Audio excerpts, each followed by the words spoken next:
hotter. Out that flame I came, they try to stop me, straight up block me. That pain I've gained to do away, but see my race. I don't cry no more. I just load up my mind and let my grind go show. Cause I'm locked in every single day. I be locked in. The stars away, and I'm locked. Ladies and gentlemen, ladies and gentlemen, welcome back to another episode of Sip the Tally Films. And I really got something I want to show you guys. One quick minute. Let me get it queued up so I can show you real quick. And here it is. Y'all remember this? Remember this little thing right here? So when you see that, you know what that means. You really, really know what that means when you see that. So when you see that, guess who's back? Guess who's Biz Zack? We got our guys in the building. Welcome back, fellas. I appreciate you guys for coming through on this Monday night. We got the roundup back in the building. Welcome back, Hendo, Brodney, Jose, and Michael. Be back when he gets back. What's good, fellas? Chilling. What is going on? Welcome. You'll see my back face to in a Chris second. too. This is camera. What'd you say, B? I said, welcome back to Chris too. What happened with? He say Chris. He say Chris. He didn't say Chris. No, Chris here every week. I know Chris here every week, but he ain't on the roundup every week. Oh well, ain't nobody on the roundup every week. Welcome back, Chris. It feels good to be seen, Brodney. What's good, fellas? What's good? How y'all doing? Doing all right, man. Good, man. Yeah, I told y'all before came on air. Somebody stole my chalice. I wasn't happy about that. Hey, it's an in-house job. I guarantee you, It it's is. an in-house job. Bunch of In-house scoundrels over there. Well, here's mine with a little bit of extra in it. Shout out to Jane Doe. Shout out to Jane Doe. So we sipping to no victory this week. We just happy to be back. Happy to be back and put together. I think will be a nice little discussion for you guys with everything that's going on. I got the in mug. the NFL world. Hey, there it is. You got the mug. Everybody, I think we all on water today. I know Chris got that 200-gallon jug of water over there. B got the 20-ounce gallon. We all on water. We hydrated today. That's right. We got that high quality H2O. We celebrate that win. Resigning Ronnie Stanley. Hey, That's that right. is a big Hey, win. man. And I got the special stuff in here. Yeah. You feel me? That's for Tylan Wallace. Yeah. That's the special stuff Yeah. right there. Tylan Wallace sent that. Hey, he got his own room. He got his own cup. That's what it is. That's exactly what it is. So before we get this thing started, we're gonna start off with everything that's going on in the NFL world. B, I don't want to leave you guys out. The Panthers are really making some moves down there. Will you inform us on the major signings that they've signed and whether you agree with them or not? Because I know you have some strong feelings about them, and I want to hear how you feel about them. First of all, I gotta say, like, you can't leave Carolina out because, like, we go just based off of what Baltimore did. We here for 15 minutes. I know, right? But Carolina has, like you said, they've been making some moves. The biggest one, I guess, arguably, is re-signing J.C. Horn to the $24 million a year. Hurt my soul. Hurt my soul quite a bit. Did not like that. I mean, I like J.C. Horn. He's a good player. I don't think he's an elite corner, but as is always the case, if you have good players and they're up for contract, you just got to pay them, right? Yep. And he's already not the highest paid corner or one of the highest paid corners. Derek Stingley just hit $30 million a year. And just as an aside, the NFL owners need to stop being ridiculous. Why is only $1 million of his deal not guaranteed? That's crazy. And petty at the same time. Right. But yeah, no, they had to bring back J.C. Horn. Again, good player, solid signing. They brought back Mike Jackson on the other side. So I like both those moves. They obviously still need help in the secondary and specifically a corner. But they did get some other secondary help. They went outside Trayvon Moehrig, which I thought from the Raiders, right? Yes, which I thought was a pretty good signing. I didn't really get a chance to celebrate that because it came right on the heels of Carolina being publicly embarrassed and losing Milton Williams, who we all wanted. He was signed and then finalizing and then talking to multiple teams and then a Patriot. So that wasn't great. Didn't like that. But, they rebounded very quickly. They went out, they got Treshaun Wharton, they got Bobby Brown from the Rams, they signed Patrick Jones from Minnesota, who I'd never even heard of, but Chris let me know that was a pretty solid signing for them. Probably their worst signing, I would say, because all that is good. I like all of that. They needed a lot of help on defense. I like how aggressive they're being. They rebuilt the O-line last year. They're rebuilding the D-line this year. But probably their worst signing was Tommy Tremble for $8 million a year. and I get that it's a 1-year deal and whatever. Bryce is on his rookie contract, but I can't see Tommy Tremble and $8 million next to his name. It doesn't make no damn sense. Let me ask you this question. Are you confident enough in what they've done up front that they can protect Bryce to be competitive, to be a competitive playoff team? A competitive playoff team? Like, you mean, okay, hold on. Competitive in the playoffs or compete to get to the playoffs? Oh, they don't win the division. That's simple. It's the NFC South. They have to go out and get some weapons still, right? They haven't really done anything on that side of the ball in terms of bringing in any receivers. They brought back Adam Thielen. They have Xavier Legette. They have Jalen Coker. Brought back Tommy Tremble. They got Jatavian Sanders, and they brought in Rico Dowdle, from Dallas. So they got a nice 1-2 in the backfield there. But it's looking like it's trending towards that number 8 pick instead of being a Mason Graham or an edge rusher or a Jalen Walker. It's trending towards that being a McMillan or Tyler Warren to help out Bryce Young at this point.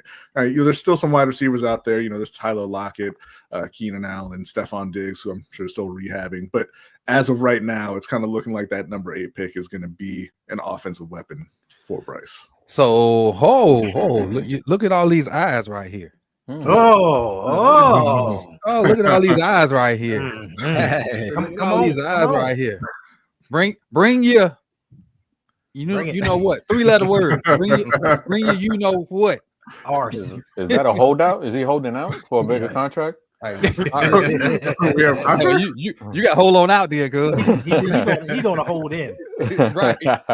We need you to hold in. Unless it's 28 beers, Mike. We might get you 6 beers. We can't get you 28 beers. We can't get you 28.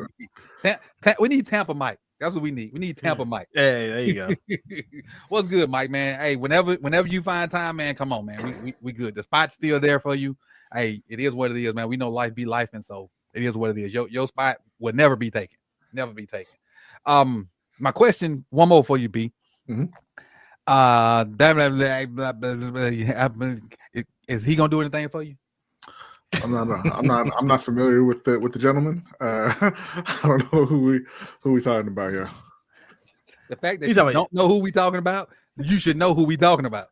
Look, he big, he big, he fast, he runs, he drops balls. Like, I don't know what to tell you. Like, I haven't been to practice.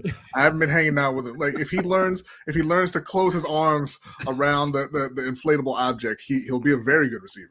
All right, but if he comes back like he was last year, he gonna find himself on the end of one of those Jonathan Mingo to Dallas trades. So we gonna name him, and with your blessing, B, we gonna call him Squirrel Man Jr.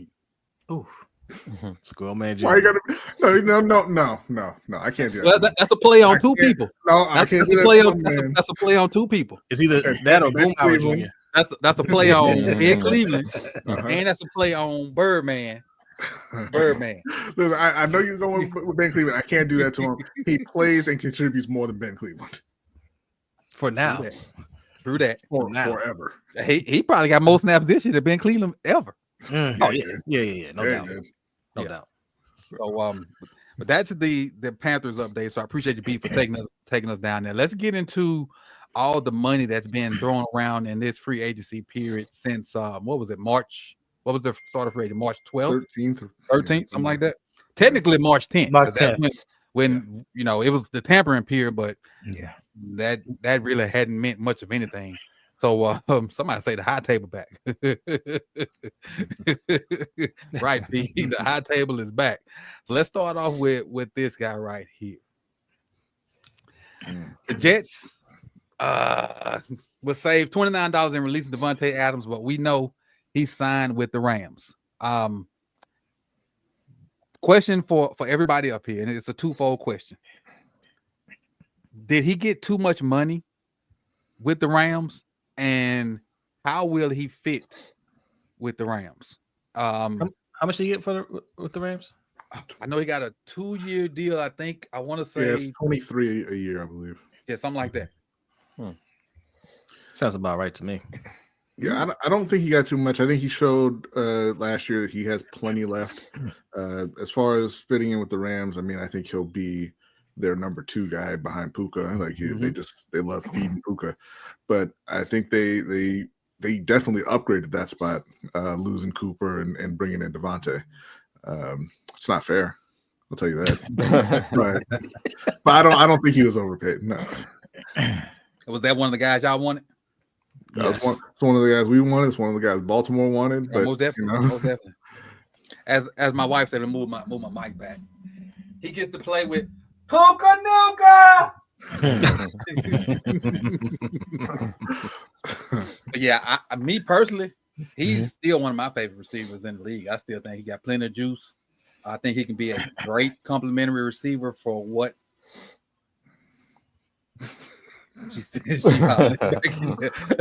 I still think he can be a great complimentary receiver for what Matt Stafford loves to do, because Puka can do all the underneath dirty stuff. And if you give Tay one-on-one consistently, I don't think there are many DBs that can defend him unless you're the upper echelon DBs, like those top end DBs. They can deal with Devontae, but the average guys, eat their lunch if he get on one-on-ones. Yeah, no, they didn't pay too much for him. Here's the thing with me. The right price is the right price for you. It's not the right price for the next team, what he's valued at in Baltimore, because we'll never pay a wide receiver $23 million. The going rate for wide receivers right now is about $32 million a year. Mm-hmm. He had 1,000 yards last year playing with Las Vegas and a broke down Aaron Rodgers. Think what he's going to do in a Sean McVay system. So you're kind of getting a bargain, and you're getting the production that you used to get kind of at the end from Cooper Kupp.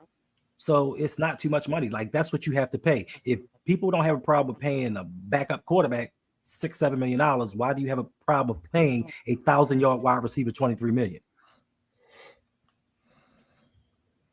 I like the deal for them. I think he fits perfectly for what they want to do. My bad. Hold on. Pressing buttons. I apologize. I'm sorry. It's all right. I'm used to the disrespect. No, I think he fits what they want to do. I think he's a better complement to Puka than Cooper is at this point of their careers. They kind of overlap a little bit with Puka and Cooper Kupp.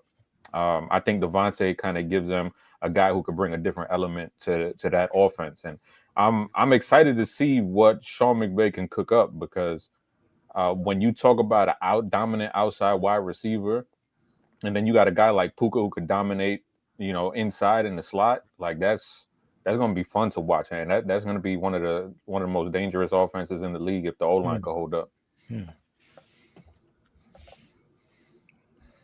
Yeah, no, I mean, look, I agree with everybody. I mean, $23 million for one of the better wide receivers in the league. I mean, that's the going rate you have to pay, and for a team that, supposedly mortgaged their future years ago, it's like they're still making moves and still finding ways to add talent to their team.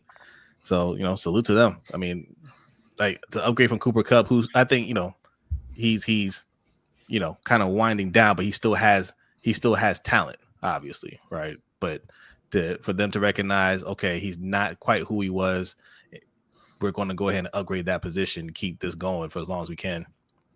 I mean, kudos to them. The aforementioned team F them picks.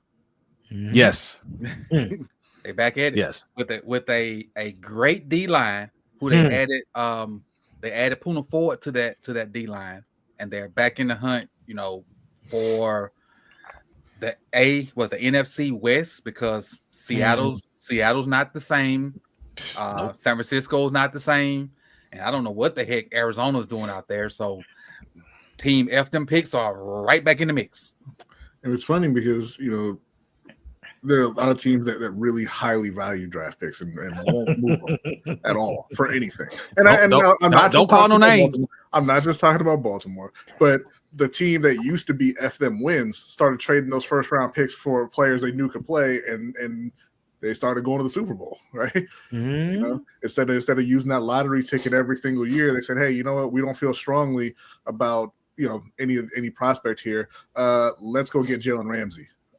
Let's go get Matt Stafford. Let's go get whoever it is, Von Miller, guys that we know can contribute at a high level, and somebody else can take the chance on that pick. Mm-hmm. But Devontae, I think he's gonna fit in well, and he's gonna be a great compliment to Puka. Puka's already changed his number to 12, so Devontae can get 17. Being a great teammate anyway, and I think that was Puka's old number anyway, so he kind of needed an excuse to get out of 17, and that was the perfect reason. I don't even know if Devontae had to buy him anything or do something to get it. Puka was like, "Ooh, you getting Devontae? Cool, I can get 12." So that's what that is. But another person that's kind of breaking the bank, this dude, SaQuon. Eagles are rewarding SaQuon Barkley with a 2-year, $41.2 million contract extension that makes him the highest paid back in the NFL history per sources. The deal makes Barkley the first $20 million plus per year running back. Barkley also has the ability to earn, and I didn't hit the show more because it's just a picture.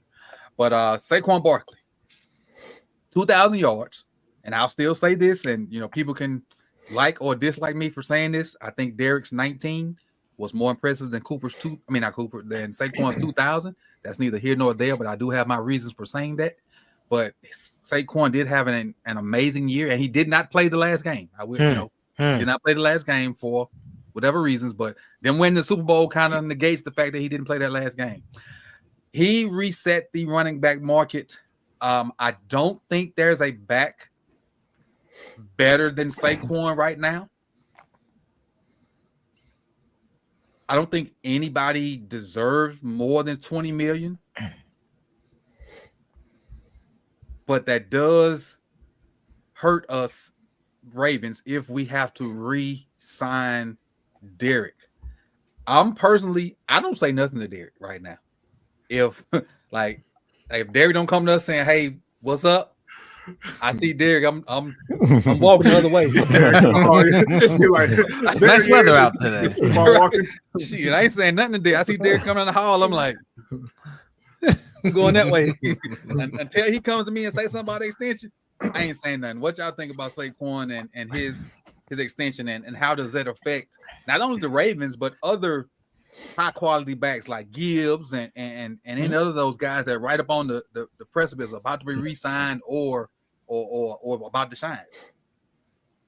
Well, I'm happy for SaQuon and all running backs, because it was just a couple of years ago where we were talking about the running back position being devalued, and it looks like the pendulum swinging the other way now. More teams are putting value in that. And I mean, look, you had SaQuon, you had Derrick Henry, had huge years for their teams. And SaQuon ended with the Super Bowl run. I think it's in a copycat league. More teams are going to try to replicate that and find more that workhorse at running back. That star player that can really make plays for them. So that's good. It raises the value of that position all around. For Derrick Henry, I feel you. We put ourselves in a situation where I think he played a lot better than we expected, and he looks like he can do it for at least one more year. But the question is, how many more years do you think he can do it for? Right? Like, he's going to want more money. Obviously, he played almost on the same level as SaQuon Barkley, but SaQuon is just younger. Right. And we got a guy that's, whether he could play at this level for a few more years or not, realistically, we don't expect him to play for that much longer. How much are we going to pay him, in retrospective, or compared to how much we think he can keep doing what he's doing? So it's tough. And I feel you. I probably won't say anything either, especially since, we went ahead and paid Mark Andrews. How old is Derek? Derek 31? I believe so. 30, Saquon 28. So that ain't a whole lot of difference. That's still 3 NFL years. Yeah. That's probably what 500 carries. Yeah. No, Right, that's right around 200 a year. 250.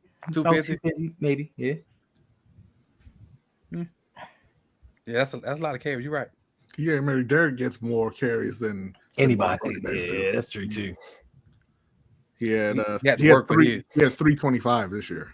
Derrick did. Yeah. Sheesh. How many did he have the year before? 280. They were tapering him off. He was at 16 carries. The year before he was at 349. Last year they did a lot of stuff with what's the young running back they got from Tulane? Spears. Yeah. They tried to work Spears in a lot. They knew the end was with Derrick, so they gave Spears a lot of carries and a lot of third down touches too. Mm-hmm. One thing I'm going to add is, we need to be looking for his replacement now, even if he can keep it. Who? Keith? Nah. Bro, wait a minute, coach. Keaton Mitchell. Wait a minute, coach. I think Keaton fits what we do better than Derrick. You think he's never been more than an 8-touch a game? Thank player, you. so, I mean, Thank you. Without getting hurt. Tough to project, I'm just saying. I think Derrick is a volume guy, and I'm not saying Keaton is better than Derrick. I'm not saying that. I think because we don't have a great O-line, and Derrick is not good at making people miss in the backfield. Mm-hmm. I think Keaton, Justice Hill fit what we do better than Derrick. Derrick just is a way better back than them. Derrick getting hit in the backfield, and he'll run people over in the backfield. But Keaton and Justice have the ability to make guys miss in the backfield, like Saquon. So I think they're better suited for the outside zone type stuff, the zone read type stuff. Derrick is just a Hall of Fame back, and he can adapt and do stuff to compensate for the crappy O-line play we get sometimes. That's what I'm saying. Oh, go ahead. No, that's what I'm saying. Like, we need to get another talent like that, like somebody that we think could be like a star play, because like we just don't get that high level of talent for Lamar. And I don't want to go back to just getting good enough guys, right? Like, they might fit. They might fit what they do. I'm not saying get rid of them, right? Mm-hmm. But get somebody that can be the next Saquon, be the next JaMarr Gibbs. Get somebody that can really be a playmaker, consistently. Because Keaton Mitchell, there's gonna be some games where he goes off for sure. Mm-hmm. But is he gonna be able to do it for 17 games? Yeah. Now that's yet to be seen. I agree with that. That is yet to be seen. Like last year, I feel like he was healthy enough to maybe spell Derrick and something, and even he could at least been the primary kick returner, and they refused to just give him that spot. Yeah. So I don't. Maybe he wasn't all the way healthy. Maybe we just trying to stash guys, and when contract time come, lowball them and then see what they could do. I don't know. We do some crazy stuff sometimes. Yeah, I just with Saquon, I think it's great that he got his money. I think immediately when you said nobody else is going to get $20 million, I thought the closest guys probably JaMarr Gibbs and maybe Bijan. But yeah, I don't think anybody else is really going to go over that. It's not going to be like the other positions where now you're going to see that record set yearly. And I don't think it's going to make any difference for Baltimore necessarily with Derrick Henry, because he is 31 and because they are cheap. I don't think that ain't gonna move them, right? Like they don't pay attention to or react to news from outside their building. Right? They said, "Oh, that other team paid $20 million for their running back. Go play for that other team then." Right? They don't open the checkbook. So I think they'll still be fine with whatever it is they're planning on offering Derrick Henry. Mm-hmm. But I do think you'll start to see running back contracts creep up. I don't think you'll see anybody go over 20 for a few years. So if they don't draft a guy that can play like Saquon, he probably won't be in purple and black. No. Until later on in his career, until he hit 30. Maybe. Right. Yeah. Listen, there's never going to be another 20 mil per year back. Even with JaMarr Gibbs and Bijan, they both are running back by committee. Maybe that Ben Johnson's gone now. Maybe JaMarr will get more carries, but they got David Montgomery. What are you going to do with him? Bijan has Algiers and who the other guy is, I can't remember. But they do too many running back by committees. Even though you have talented backs that can go out there and get it done on their own, they just don't. They want to prolong their career. So I don't think any back is going to get the type of volume that Derrick and SaQuon get. So you'll never see that again. And as far as Derrick Henry goes, it's going to be a problem because I believe. If I'm Derrick Henry, I believe, hey, I'm one of the best running backs in the game. And until a certain point of the season, I was leading the league in yardage, and touchdowns. So if it had not been for certain other things, I believe I deserve my money. I'm not saying give me 20 mil, but I deserve a raise on what you guys are paying me because I think it was a 2-year up to 16 mil. And Saquon's getting more than that in 1 year. Nah, I don't think that's going to fly with him. You can avoid him all you want, but there's going to be some animosity, and you run the risk of, all right, I'll play on this deal for the last year, but come next year, that Ravens for life stuff is out the door because I did for you what you thought that I couldn't do.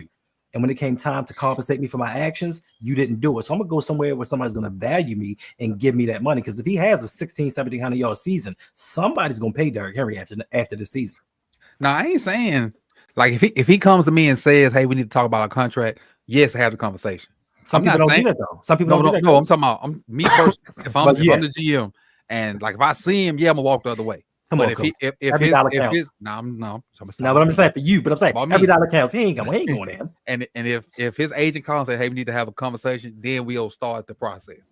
But I'm just saying, I'm not going to be the first one to say, hey, let's talk about extension. That's all. All I'm saying. I'm not gonna bring it up. No, I get that. I'm just talking about our general manager because Joe Flacco, Lamar, even right now with Kyle Hamilton, they're going to wait till these defensive back prices get out of hand to decide if they want to resign. Well, I mean, even further out of hand before they want to resign Kyle Hamilton. Instead of giving him a deal this season when they could have given him one, they're going to wait for all these Derek Stanley to get 30 mil. What is it? Antoine Winfield's getting 21 mil a year. Like he's going to keep waiting till it goes up, and it's going to be like, oh.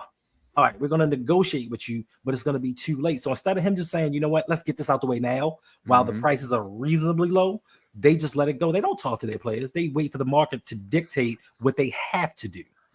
Now, I don't really wish Marlowe, but you heard what he said today, huh? You saw what he tweeted? What he said? When he's like, Hamilton. Yeah, when Kyle start making $40 million, he going to have to cover my man and his. Facts. Chris, what you think about it? I think the Giants should be giving him like $20 million a year too.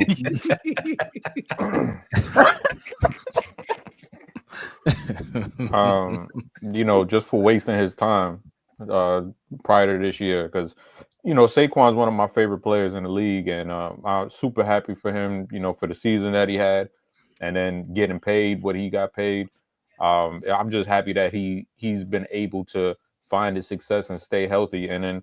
Also, like Jose said when he first started off, I've never been part of the running backs don't matter thing. Like, that's crazy. Like, there are running backs who are insanely talented. When you talk about, Christian McCaffrey, you talk about Saquon, you talk about Derrick Henry, you talk about JaMarr Gibbs, Gus Edwards. There's so many talented running backs in this league.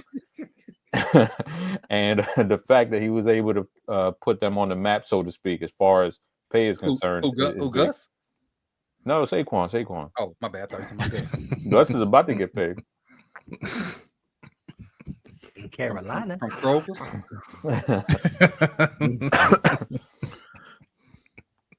Go ahead. I'm done. I just let Gus from get paid from. No, somebody's gonna bring the Brinks truck. I thought he was gonna drive the school bus or something. I'm sorry. I'm just trying to get clarity. My bad. I'm sorry. I apologize. I thought he was gonna drive the magic school bus. Listen, let's think about this. The New York Giants had SaQuon Barkley as the face of their franchise, and they gave him fits over giving him $10 million a year. And he was the leading rusher and receiver. Yep.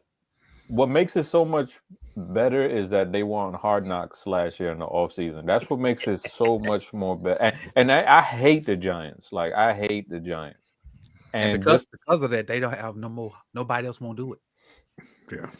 As a Giants fan, it's the worst case scenario, right? Because your best player by far goes to your arch rival. Wow. And has his best season. Could have broken the record. and ends up winning the Super Bowl. And then gets $30 million. It gets no worse than that. Good. And they end up paying about that much for Darius Slayton. Right. You deserve it for rooting for them sexist shit in New Jersey. You work with Giants fans? Nah, I work with all women, so they don't care about football. Oh. I just don't like Giants fans. I never liked Giants fans. I never liked the Giants. They could go to hell. I was wondering how are they feeling like in this time of discomfort. They don't even pay attention to it. Like my friend was like, "Oh, I rather know my team is out in the first month of the season than my team losing the playoffs." Oh, that sounds like fun. So you don't get to watch football the whole year, right? Like I'd rather watch football for the whole year instead of watching it for a month and then just be like, I don't care that the Giants are playing. Like I'd rather be invested in the whole season. Yeah, it sucks to lose in the playoffs, but it's fun to watch football, especially when your team is competitive. So, right. I get where they're coming from though, because no, he could go to hell. No, he could go to hell. Panther fan. 7 straight years of below 500 football. You want to know that your team is out early, and then it's no stress. Like I'll still watch them, and I would not say that I would prefer that to losing in the playoffs. I prefer being out in the first month to getting eliminated in week 16 in the NFC South or something like that. But if you know early on that your team is trash, then you can just watch and enjoy it, and you got to worry about it. If you really believe, if you're a true believer like Bills fans, and you get your heart broken every year, like how many times they went to 4 straight Super Bowls and got embarrassed. It's not fun. And they're holding on to that pain to this day. Right. Yep. And that's everybody's trump card. If anybody can come at you, and any Bills fans come at you, and if you feel like they got the upper hand on you, pull out them 4 Super Bowls, and they can't say nothing. That's everybody's trump card. Well, they never had the upper hand on me either, but I'm just saying, I'm giving free game to if anybody come at you, and they talk, MVP or this, that, and the other, and they feel like they got the upper hand on you, pull out them 4 Super Bowls. Oh, you could just say you live in Buffalo. Shut the fuck up. Don't nobody give a shit about you. Ain't nothing in Western New York, but the dam. What's the dam? Snow. Well, that too. I think it's most stuff in Mississippi. Griselda. New York. You talking about Niagara Falls? Yeah, Niagara Falls. Yeah, might be most stuff in Mississippi than it is over there, and that's saying a lot. But next bag to fall, Mad Max. Everybody was trying to get Max out of Vegas. I think Max even wanted out of Vegas, but he signed a 3-year, $106 million extension with 91.5 guaranteed. Max was one of the few guys that was all in on who was that coach? Antonio Pierce. Like he bagged Antonio Pierce, wanted Pierce to do good. Didn't work out. I think he wanted out when Pierce kind of got the boot, but didn't happen. So Mad Max is here to stay. They're kind of revamping the Raiders. They actually re-signed Kuntz too. Kuntz, he was hurt last year, but when Kuntz was healthy, the last, I want to say 8 games of the year, while people were doubling and triple teaming Max, Kuntz had a sack in like the last 8 games of the year. So Max has a decent running mate next to him. How does this signing set the Raiders up for success going forward? That's for everybody. It doesn't. It doesn't. No, I mean, listen. You talk about running backs don't matter. The reality is no position in the NFL matters except quarterback, right? You either you have the quarterback and you can compete, or if you don't have the quarterback, you better be good at every single other position. Because you go get Aaron Donald and put him on the Raiders, they're still not going to compete, right? You go give them Jerry Rice, they're still not going to compete. You have to have the quarterback, or you have to be great everywhere. I mean, I applaud them for paying him and keeping him there, and hopefully they can build something. Maybe they go draft their quarterback this April. But if And if they roll out there with Aiden, They got Geno. They ain't winning. That's what they got shit. Geno now. They got Geno. Yeah, they got Geno. They ain't winning shit. Same difference. I like Geno. They ain't winning shit. Yeah. They're gonna be more competitive than last year, though. Hopefully. Offensively, they did get Geno. They got who is probably going to be the best tight end in the league next year. Oh, yeah. Tylan Wallace? No, sir.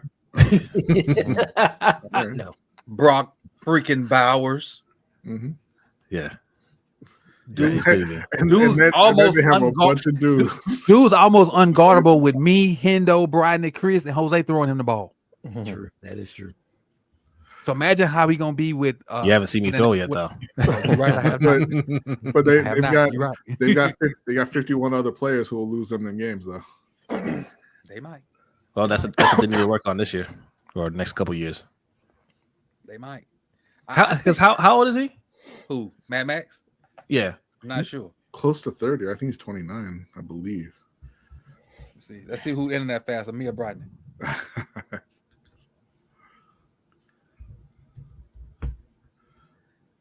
Because they have Really 27. 27. 27. Damn, Wow. he's younger than I thought.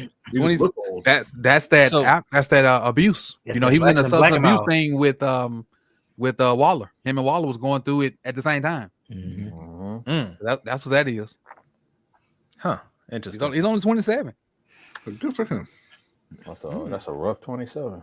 I was about to say he's like he's lived the life of a 50-year-old. But let me jump off subject for a second. He look like the good old man from Home Alone. Did y'all see the video of the and I know y'all don't watch baseball, so you probably didn't see it. Oh, try me. It's a college baseball player from Michigan. Mm-hmm. He hits the ball to center fielder. The center fielder dives for it and misses it. He gets a triple out of it, and he slides into third base. And I don't know if y'all know this or not, but the third base line and the first base line is lined off with chalk. So he slides into the third base head first, and he's called safe. And as he's called safe, he's acting like he's snorting the chalk. If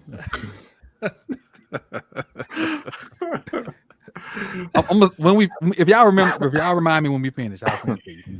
This kid was that a celebration? He slides into third base, and they call him safe. He does, and talking about some woo. Right, bro, come That's on. the kind of personality baseball's missing. Did they call him Bush League afterwards? Right. I don't know. I didn't read the comments, but the comments probably are full of some stuff.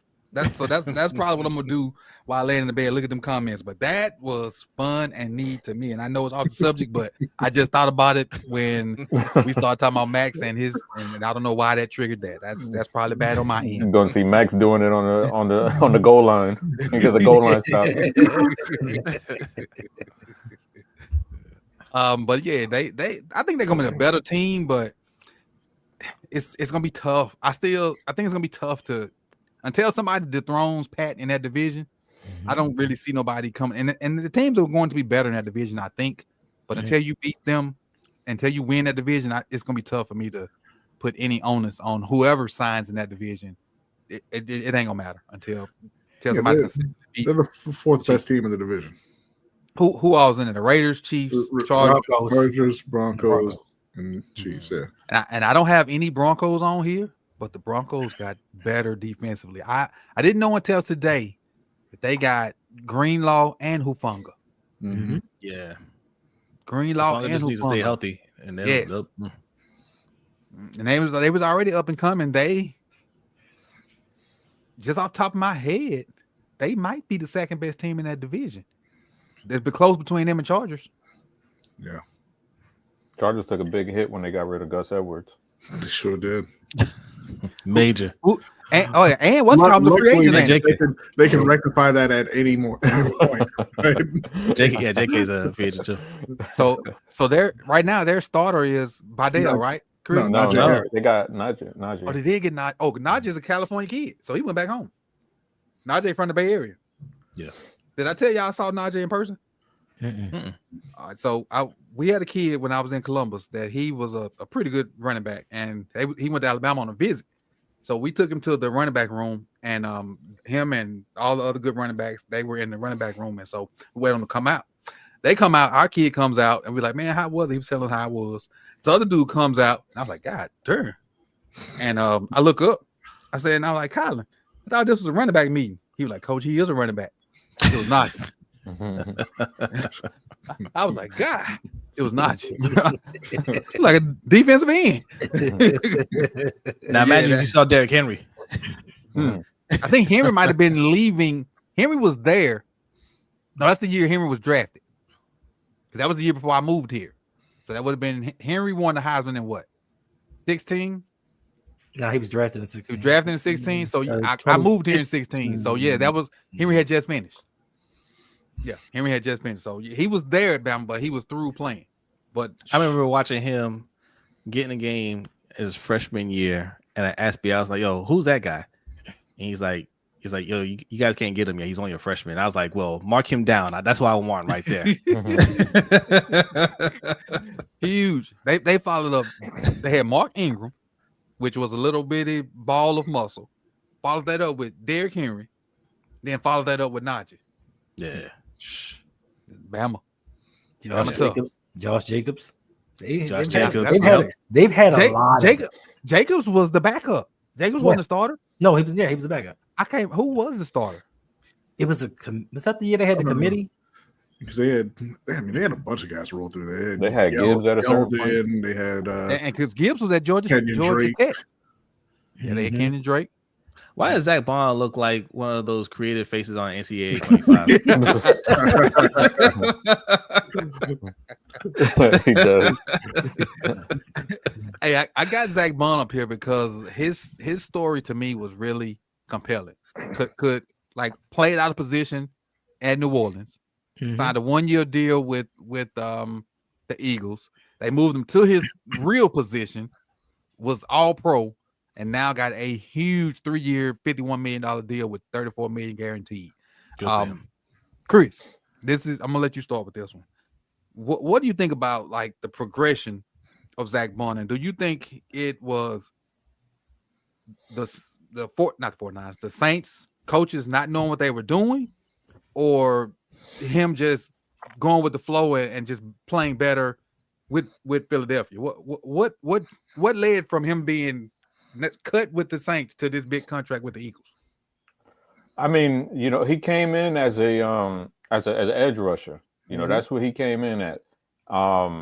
Obviously, what's the old dude who looks like the Penguin, the DC for the Eagles? Vic Fangio? The one now? Yeah, Fangio. Fangio. Vic Fangio, they say in training camp he looked at him and he was like, nah, this dude's not an edge rusher. This dude's a linebacker, like a middle linebacker.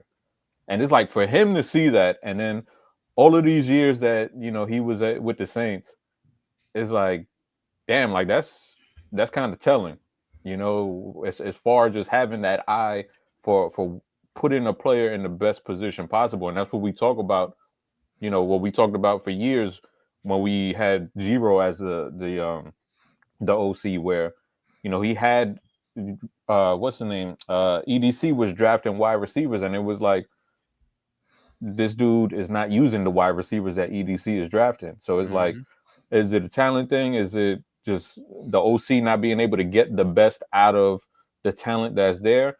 And, shout out to Vic Fangio for being able to see that and put him in that position. But then also shout out to Zack Baun, because, yeah, you could be put in that position, but you got to make those plays. And all year he just made play after play after play. And, not just filling up the stat sheet, but making impact plays in the game and setting that defense up. Because if you watch an Eagles game this year, this doesn't look like a guy who's, a man in the middle of a defense for the first time in his NFL career. Like, this looks like a dude who's been entrenched there for years. So shout out to him. And I always like seeing these kinds of stories where these dudes are like on the fringe of, being out of the league or just being special teamers.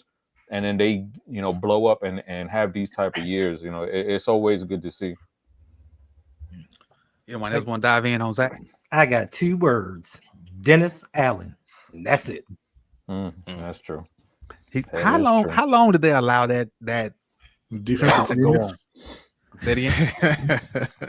Too long because he was the defensive coordinator, then the head coach. So Yeah. they just allowed a progression of just bad teaching, and that goes to show you, right? That just goes to show you can take a player, and some coordinators know how to develop. Some coordinators see the potential in the guy and say, you know what, you're out of place.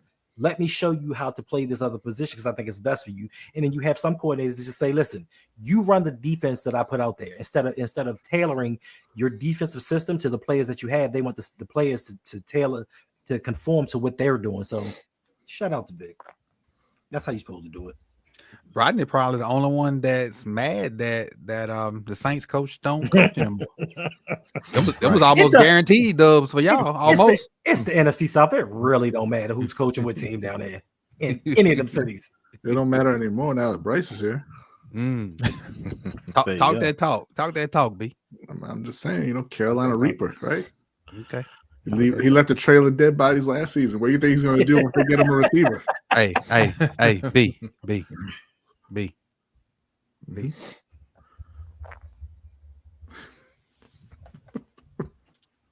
Just know. Just know. That's all I'm gonna say. That I got a second favorite QB now. Let me just leave it at that. All right, let's talk about these imbeciles right here. NFL history. The Bengals have agreed to record deals, making JaMarr Chase the highest paid non-QB and T. Higgins the highest paid wide receiver 2 in the league per sources. The deals were in place all weekend, and Higgins announced the agreement. JaMarr Chase agreed to a 4-year, $61 million extension. $161 million extension. Appreciate you, Hendo. Triple Crown winner.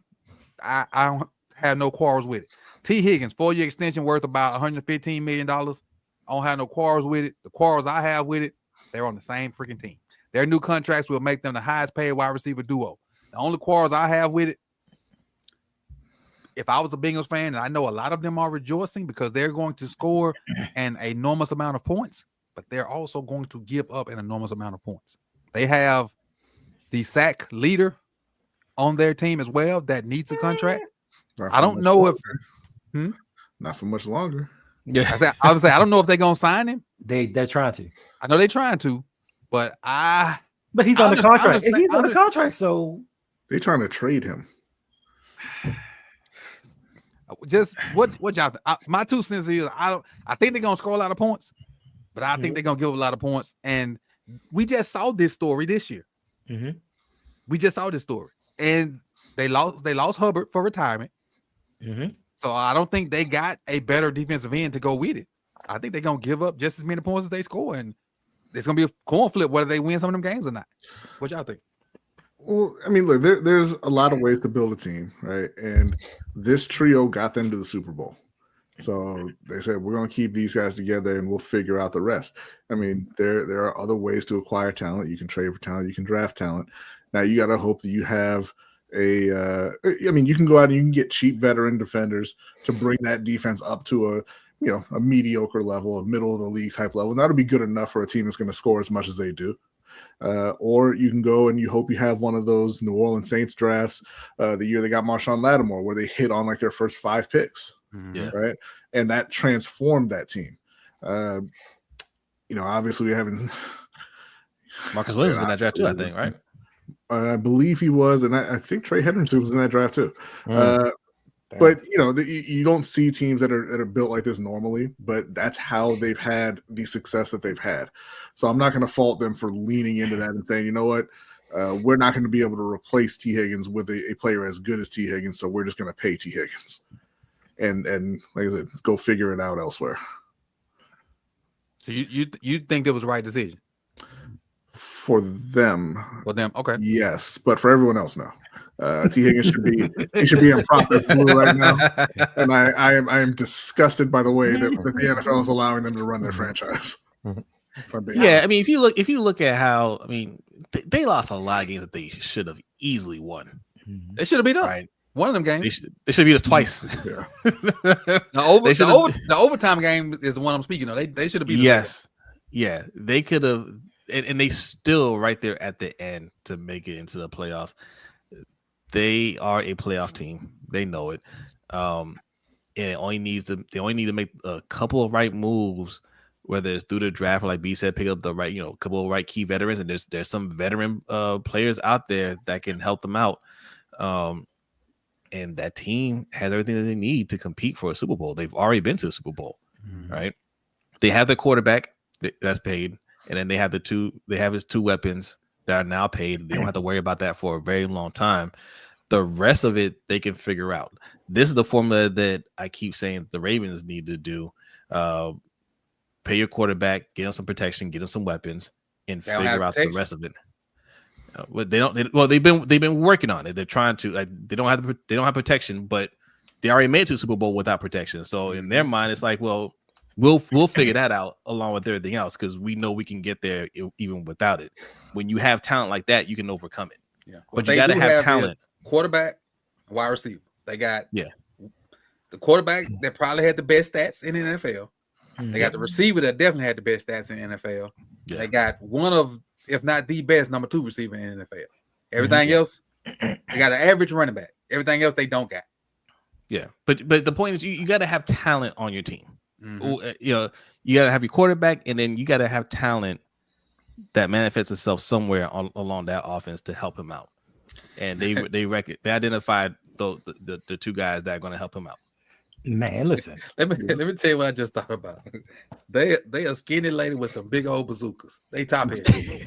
Well, listen, they can go out there, they can strike quickly, get the lead, and let's say they go draft Quinshawn Judkins or Travion Henderson, who can shorten the game for them and kind of limit the effect of their defense. There's ways that they can go. It's just not likely that it's going to work out for them, in terms of them getting back to the Super Bowl and winning. But they've got options. Yeah, they got many options, but it's $124 million per year just for those 3, the quarterback and the 2 wide receivers. But it is absolutely the right decision to make because, like you said, they went to a Super Bowl. They missed the playoffs this year by 1 game. T. Higgins didn't play in 5 games, possibly because of his contract, and he didn't want to get hurt. He plays in any one of those 5 games, they probably win. Orlando Brown Jr. was hurt on the offensive line. That kind of hurt him. Now, this year might be a wash, but for me, if I'm the general manager, I'm going out and getting a guy who drafts for the Los Angeles Rams. I'm paying him whatever he wants to help me build this defense up through the draft. If they get any semblance of a defense at all, that team last year wins the division. So, yes, you pay your stars. The league now is about scoring points, and that's what they do. If they can just find a couple of people or get a couple key stops or find people that can create turnovers, they can make some noise in the league. That's exactly why Kansas City intentionally lost on the last week so that they wouldn't make the playoffs because they didn't want to see them, even though they didn't have a defense. So, listen, you got to pay to play, and this is how that team operates. All right. I did have a synopsis for them. They're so good on offense. They can apply pressure to the other team by putting up a bunch of points. The flip side of that is they can't have a bad offensive day. Right. Because they're going to score. They're going to get points on them regardless. They can pressurize another team because they're going, they can score in bunches, but they can't have a bad offensive day. It can't happen. It can't happen. But like I said, when they're going and they get up on you 21 real fast, it's gonna be a long day for you.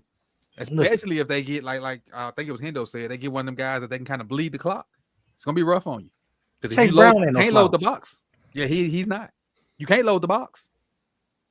He's slouchy. Because you got 2 guys out there that you. So once they get Gus, they're gonna be all right. Gus gonna put a magic school bus on him. Imagine they unleash J.K. Dobbins in the playoffs.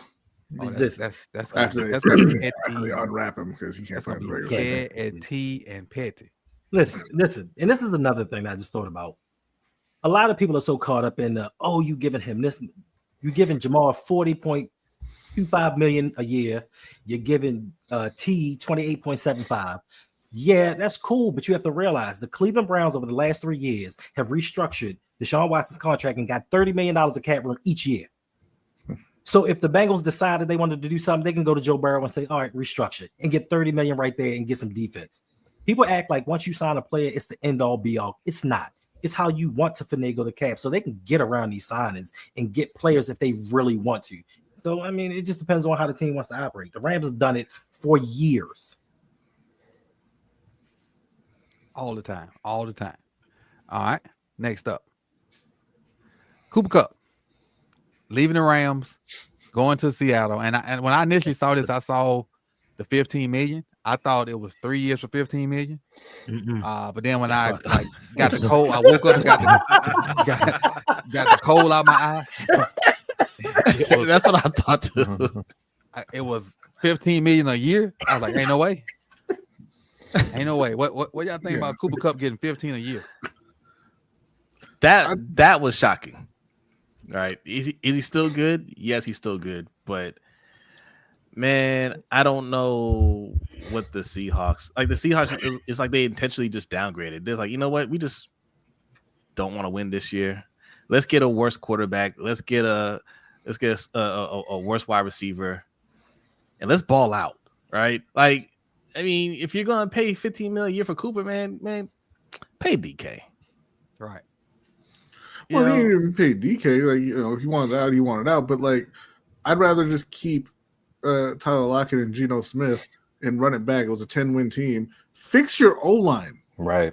Yeah. Like, stop dancing around. We're gonna move this receiver over here. We're gonna trade this guy over there. Fix your O-line. Stop trying to move defensive ends to guard. Draft some offensive linemen. Block somebody. Football ain't that. It's not that complicated. And he kind of overlaps too with JSN, like just that skill set. Yeah. So it's just, and this is the thing. This is the telling part: is the team that brought Cooper Kupp in, that utilized, that probably maximized his skill set, was like, yeah, we're done with him. Like, we don't think he's that good anymore. Let us go get Devontae. To me, that's telling. Not to say that he's a scrub or anything like that, because I don't think he's a scrub, but I just don't think you're going to be getting the Cooper Kupp that they believe that they're getting. Like I think they're paying for the past, and they're not paying for what he currently is right now. Yeah, I think it's a little bit like Deebo Samuel, where he had that one huge year. Like, Deebo had 1,400 yards and like 14 touchdowns or whatever it was that year, and then all the rushing yards and everything. And if you look at the rest of his career, he was never that, right? And it's saying, Cooper had the 1,900-yard season, and everybody's like, oh man, he might be the best receiver in the league. He was never really that. He had the 1 year where you got force-fed 197 targets, and he produced. He stayed healthy and he produced. But throughout his career, he's been a good receiver, but not that. And people, I think that's still, like you said, that's kind of his reputation still, is that guy that went for 1,900. This 15 million blew. I couldn't believe it. I was like, you giving this dude 15 million that's almost a shell of himself? And look what you got thrown to him. Well, who was that receiver that got signed for 10 mil? Like, I mean, it's all relative, right? Tutu Atwell. Tutu Atwell, 10 mil. So, yeah, okay, if that's the case, then Cooper gets 15.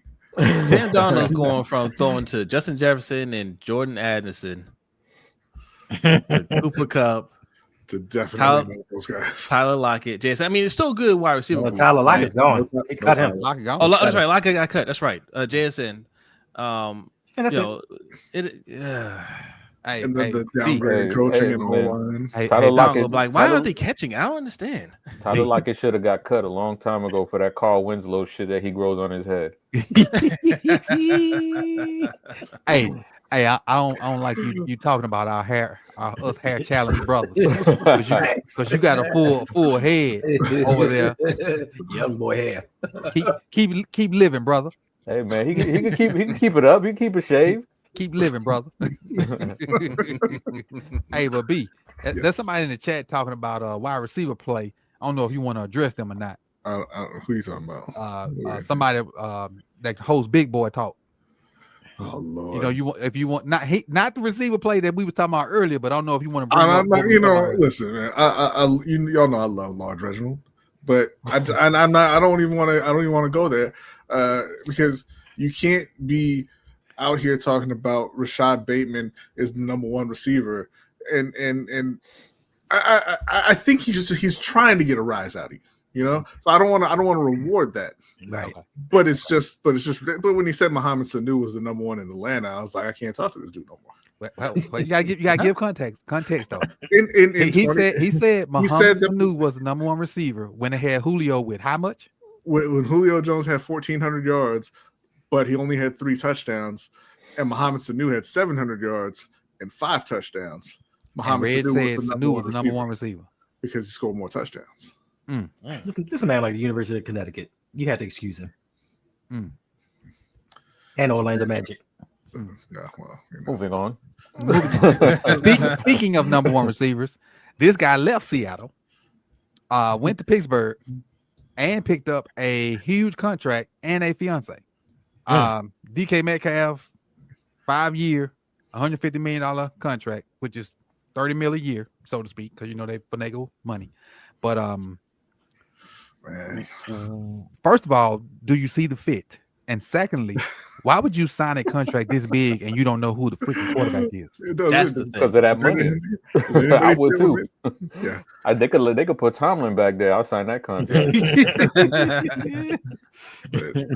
he got a demotion to number 2 behind George Pickens, and with no one to throw the ball, he's gonna get about 15 targets. He's gonna catch 3 of them, and he's never gonna complain because, like I said, that money. Yeah, I guess it's the classic case of money talks, BS walks. Facts. Wait! I got a trend. Why all the people leaving Seattle? What Mike got going on up there? I don't know, but it doesn't make sense. He's got Harbaugh'isms. Because I know he changed linebackers about 3 or 4 times during the season. I feel like they're trying to, they're going into tank mode and they want to get Arch or somebody else in the draft in the next year or two, and they wanted to move everybody out. Sam Darnold ain't seeing the end of that contract, right?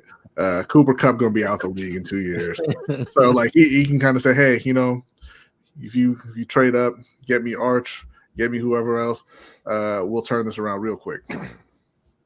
But you can't have Geno out there, doing magic behind that O-line, winning you 10 games, and then thinking you're going to get your own quarterback. True. He definitely did magic because that O-line was not very good at all. Do you see let's just say they get Aaron Rodgers. Let's just say they get Aaron Rodgers. Do you see them doing anything remotely close to them? And I'm gonna hurt myself. I'm gonna hate myself for saying this. Do they even put up half the numbers that the other 2 guys we just talked about put up with Aaron Rodgers, their quarterback? No. Aaron Rodgers sucks. Yeah, he's not good. Facts. I agree with that.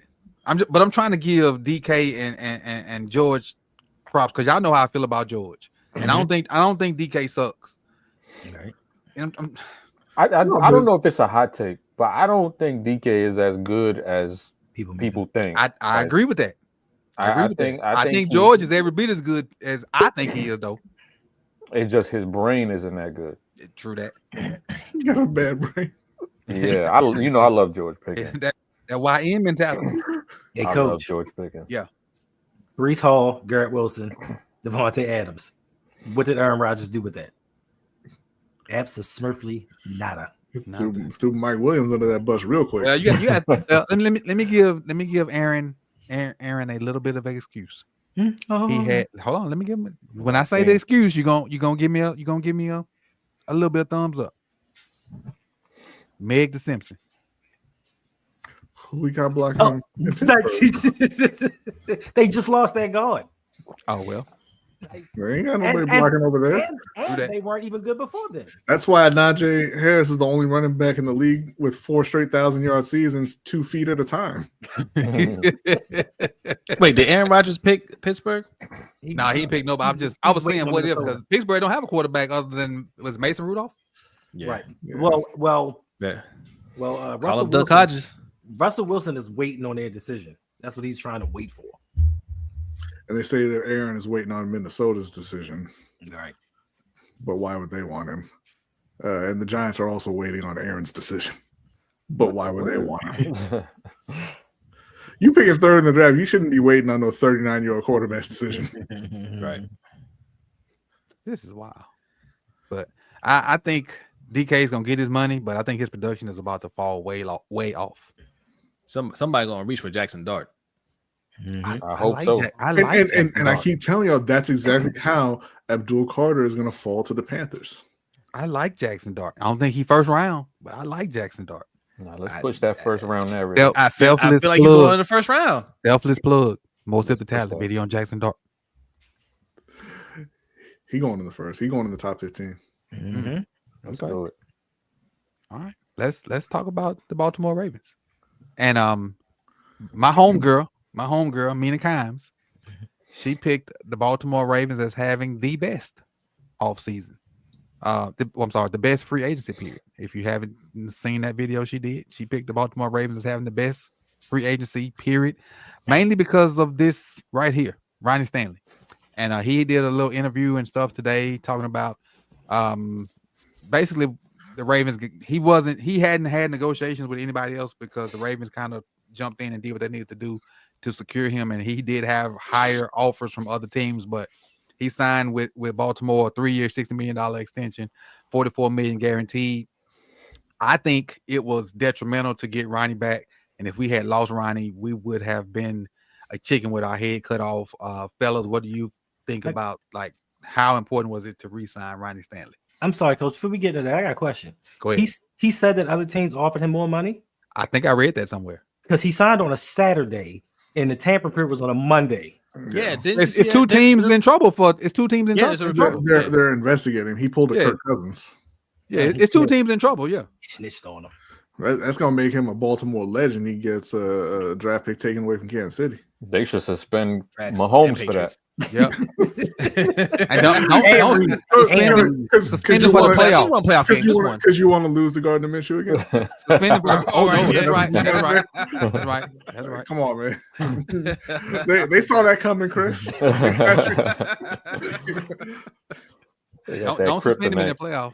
Suspend him in the AFC Championship. No, because I don't want to play Gardner Minshew. We can't beat him. I don't remember who it was, but I remember somebody saying last year, can't get rid of Ronnie Stanley.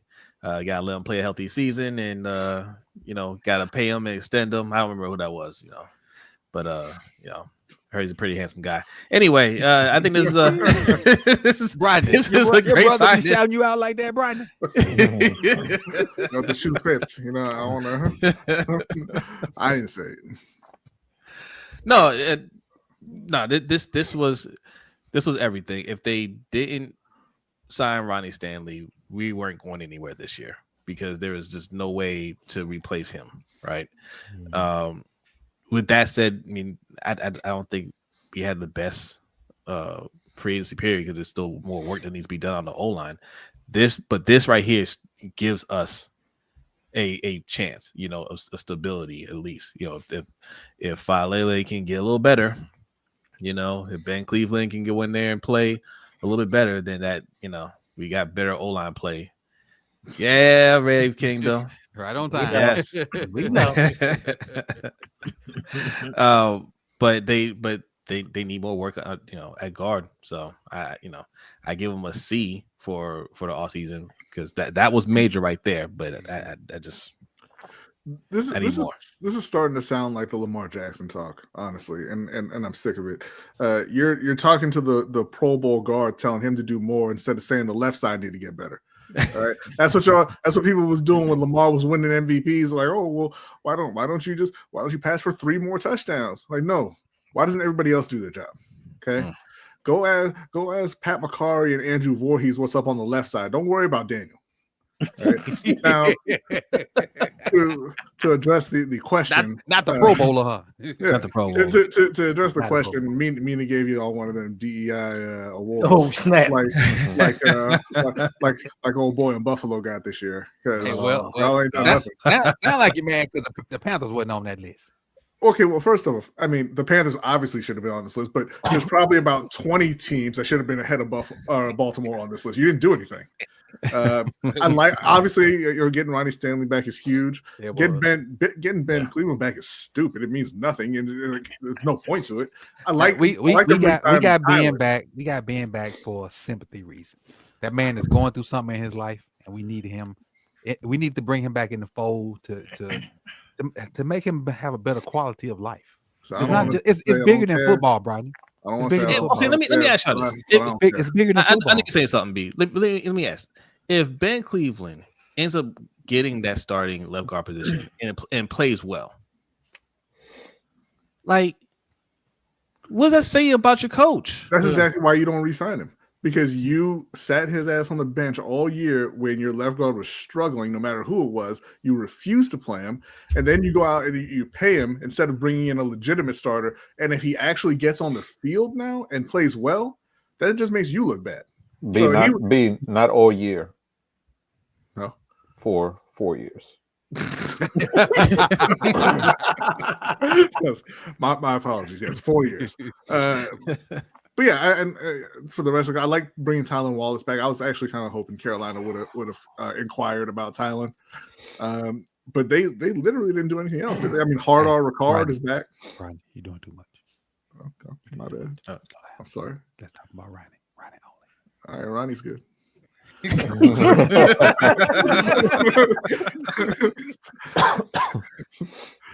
Hey, did you not look at the slides before the show? No, I didn't. I was looking at my phone. I thought that you could see that the camera was on, but that's all right. That's my bad, I guess. Ronnie only, guys, right now. I mean, you said they're free agency award. Like, I don't know. I thought that was the whole thing.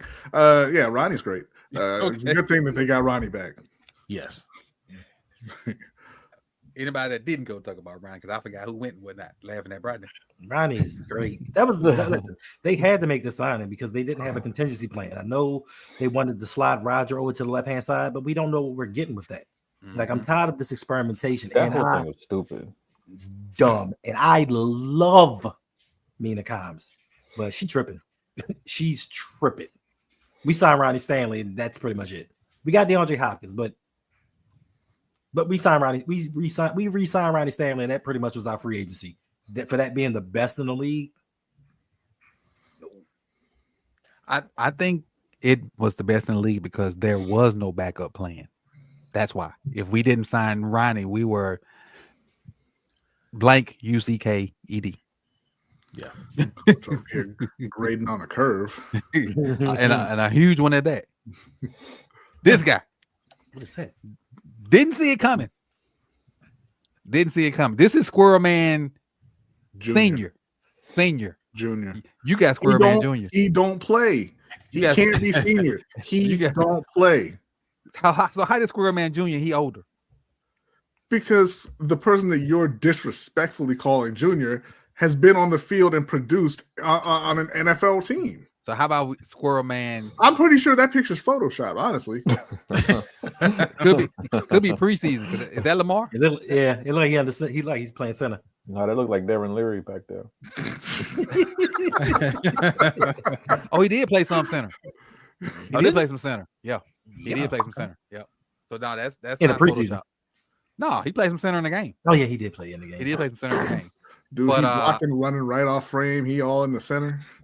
All I'm saying is I just didn't see this signing coming back. Like the DUI, the divorce, the not playing, the doghouse.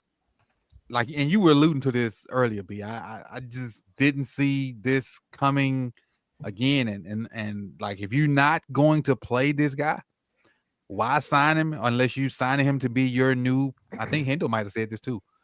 Your new Pat McCarry, and to me he's twice as good as Pat McCarry. Like, I went back and watched some stuff on Pat McCarry about a week ago. This man was on his knees more than John Simpson, and that's saying A lot. You gotta leave John Simpson alone, man. He's been gone for a year. I would not. I would not. Chris, did you see it coming? Nah, hell no. You know, this it doesn't make sense. Like, obviously, from a physical and you know the skill set that he has, from that standpoint, it makes sense to bring him back. But your history with him, it doesn't make any sense. Right. In 4 years, you haven't trusted him, and you've had openings at guard positions every single year he's been in the league. Mm-hmm. And you don't give him a shot. And, you know, obviously there are things that go on behind the scenes that we aren't privy to, but I just don't understand if the coaching staff isn't a big fan of him, like, why bring him back? You know, like, now if he's in their good graces, like, you know, we could tell Patrick McCarry was in their good graces. You know, they love Patrick McCarry.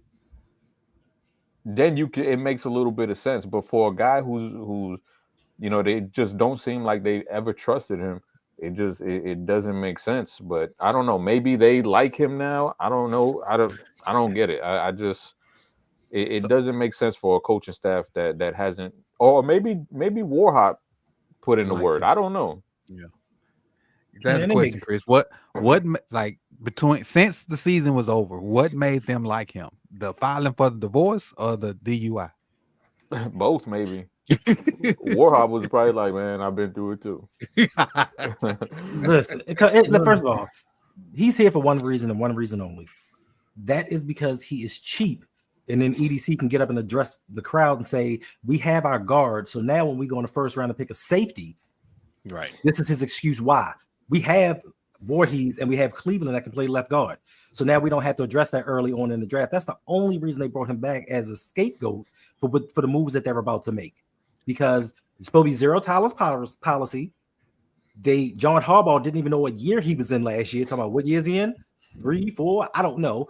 They don't like him. They don't think he can play, even though when he got in the games, he had one of the higher PFF grades than most of the offensive line. So it isn't about him and his play. It's about the perception of, well, we brought in somebody for this position, so let's go elsewhere in the draft. And when we get that safety that don't work out, they can say they tried. Hendo, I'm cool. I'm cool with a safety, as long as his name ain't Imamawari in the first round. If it starts, if I'm Starks, I'm cool with it. As long as his name ain't Imamawari, I ain't cool with it.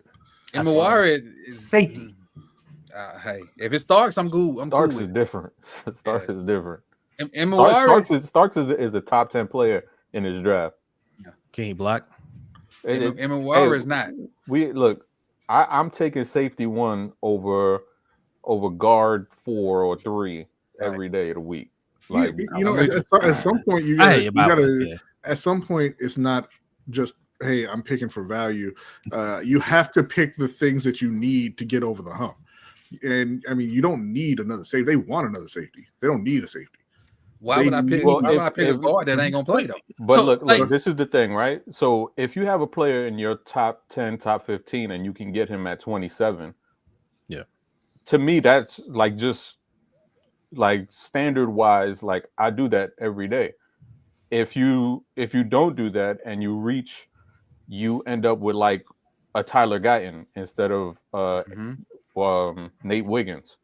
You know, I would rather take the player that's rated higher instead of reaching. Now, I would say, like, obviously, for me, I would go, like, let's just say Starks isn't in the picture, and, you know, Nick Immanwari, he's the one who's getting like a lot of this hype and stuff like that. I do not want him because I don't think he's as good as people are blowing him up to be. True. I would take a guard. I would take like 3 guards over Immanwari before I do that. I just think Starks is that good. Like, I think Starks can be a really, really, really good safety in the league. That's why I would take him, because I think he could be a game changer in the league and get those picks. I think he's a difference maker. And I hear what you're saying, but like specifically for Baltimore, if you're a team that doesn't utilize free agency, and doesn't really make trades, you can't just take that approach in the draft because you're never going to get the things that you need. Especially because, you know, I mean, best player available, I mean, everybody kind of throws that around, but like everybody has their own bias, right? And in Baltimore, they're always going to rank the defensive players higher. That's just the way they do it. That's why y'all got Pat Queen instead of T. Higgins, right? That's why y'all got Odafe Owe instead of anyone else. Creed but you know, so I'm saying for a team that doesn't like to pay to get that talent and won't trade to get that talent, you can't just sit back and say, hey, we're just going to take, you know, the best player available, highest guy on our board, because you're just not going to fill. And we've seen it for the last 8 years that they're just not going to fill those needs, and they're not going to get over the hump that they need to get over. I mean, they've gone into the playoffs with great defenses before. And, you know, when their defense holds the other team to 10, you score 3. Let me ask you this, B. Last year, they took Wiggins over a definite need at one of the offensive line positions. Had they reached for one of those offensive line guys, none of them panned out. The only offensive lineman in the first round that really panned out was Joe Alt and hold on. Joe Alt and Mims, maybe. But again, you're talking about how did Jackson Jackson Powers was that his name? Didn't play. Bradley played. But you're saying that's based off of the perceived value of these guys, right? Because they could have taken a lineman in the first round that panned out. His name was Roger Rosengarten, right? And then you come back in the next round and you take a guard in like Dominic Pooney who panned out. And then we're not sitting here talking about Ben Cleveland not getting on the field and how you have a huge hole at guard. But then now we got to hold that corner. We still gonna get a corner in the first round. I think. Well, okay. It's always gonna be damned if you do, damned if you don't. True. Because the whole draft's a crapshoot. The only what's more important though, Hood? Protecting your quarterback or CB2? Now, it's always gonna be protecting your quarterback. Yeah, it's always gonna be protecting your quarterback. But I'm like Chris. Like I'm not gonna reach. I'm not going to reach for a guy that may be something. If I know I got a guy that I think is the same thing with Kyle. Like with Kyle. I don't think Kyle was what they wanted at 14. Kyle just happened to still be there at 14. Like, we can't pass this up. I think that's the same situation with Starks. If Starks is still there at 27, but we can do it on the flip side too. Like, you could say, like, yeah, if you go for a need, you can end up with a Jahan Dotson instead of a Kyle Hamilton. You know, you can flip it. Like, there's stories for both ways not working. But for me, I would say you went outside of Baltimore for that offensive story, though. But like for me, I would say guard is my number one need. I would say that. Yeah. But for me, I just think Malachi Starks is that good and a player that, I mean, if it's close. Like, let's not get it twisted. If it's close, if it's like, all right, I have, you know, let's just say Tyler Booker and Imanwari, let's just say. If I have Imanwari rated 17 and Tyler Booker rated 18, I think you go for Booker because the need is just that much higher. But for me, the guards that might be available at 27 over Starks, like I just think I would go with Starks. And I understand exactly what you're saying, Chris, because you're going to value that pick. But my only issue with this is, why do we always just have to stay where we are instead of going to get what we want? Because we always are going to have 9+ draft picks. That's a whole different conversation, though. I'm just saying to your point, though. I'm saying we should do what you said, because we got so many. That's the right answer. Going up and getting what you need instead of waiting. That's the right answer. But because we don't do that, get who you love. If you see somebody out there, I want that guy, make moves to go get that guy. To me, is the right answer. But because we don't, then now we can do, if then that. That's where the debate kind of comes in. The right answer is moving up, going to get you what you want. My only question is this. My only question is the same question I had last year when we drafted Nate Wiggins. It's my only question when it's the same question I had when we traded for and paid Roquan Smith, right? When we get these guys, right? If they don't make the plays when we need them to make plays, do we hold them accountable? Or are we still saying Lamar didn't get it done? Right? That's my whole issue with investing so much on the defense, money wise and pick wise. I like these guys. I'm a defensive guy. I want the defense to be good, but we don't hold this defense accountable like we used to when Ray Lewis and Ed Reed and Nada and subs were here. Like, I remember those games. Even if we win the game, the radio stations would talk about the points that we gave up. If we gave up 3 touchdowns, that was a problem. What's wrong with the defense, right? Like, the defense was supposed to lock down teams. We don't hold them to that same standard. And every time we lose in the playoffs, we're just talking about the mistakes that Lamar made, and we don't talk about the plays that the defense is not making. So that's why I'm tired of. Yeah, but I mean, like, yes, but if you're hearing that, you choosing to listen to that, you can turn that shit off. But even the team themselves, like, I just don't see them hold themselves to that standard of, hey, like, we got to go out there and make something happen. It's, I see Lamar saying, hey, this is on me. I see, Mark Andrews when they find him, finally saying, hey, it's on me. I don't hear Roquan saying I need to make some play out there. That's still some bull. Yeah, that he was allowed to avoid media and not talk about that. Twice. That's some bull. Yes. Yeah. Because anytime Lamar, whatever, like you said, he's a stand-up guy. Hey, I didn't do XYZ. I got to play better. Yada yada yada. This one went the peace sign where the dude go ghost. This a bit. That's what Andrews did, and we ain't seen him for 3 weeks. Yeah, but I think what this comes down to, and why I say that EDC is not a very good GM, right? Because I'm going to use Carolina as an example. Now, Carolina's been a very bad team. Obviously, Baltimore is a much better team than Carolina, right? But Carolina drafted their quarterback. He went out there and got terrorized for his entire rookie season. They couldn't block anybody. So they came in, they signed Robert Hunt, they signed Damian Lewis, right? Mm-hmm. to huge contracts to protect their quarterback. This past season, they went out there. They're the worst run defense that God has ever placed on earth. And so what did they do? They went and they signed Wharton. They went and signed Bobby Brown. They went, they're getting Derek Brown back. They went and they signed another D lineman. Like, they addressed those issues. And if Baltimore would do that, if Baltimore had gone out and signed a starting guard in free agency, take who you want in the draft. But you ignore it. Like, there's 3 ways that you improve the team. You use trades, you use free agency, you use the draft. If you're going to ignore 2 of them, then you have to get your needs in the draft. Let me ask you this before you go to your next point, since we're talking about guard. What if they believe in Voorhees? And they not think they what got if, not what if they do. Like, we know they do. No. Yeah, they do. So they do believe in Voorhees. They do believe in Voorhees. So they, in their mind, they have 5.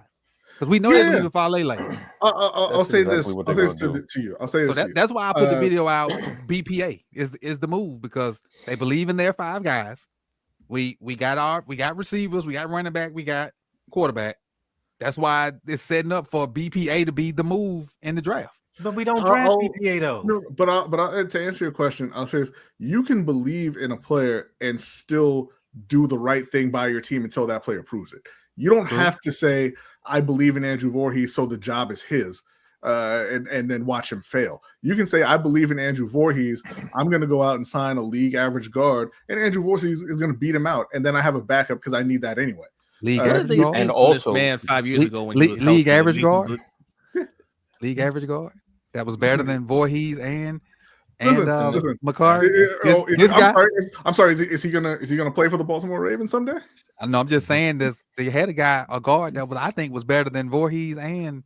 McCarty, right, that's what we're saying. Like, they have their beliefs and they impose those beliefs on the field rather than they like to say that every position is the competition and it's a meritocracy and we play the best players. That's coach speak. Every coach, but they don't do it right. So you can believe in Andrew Voorhees, you can love Andrew Voorhees.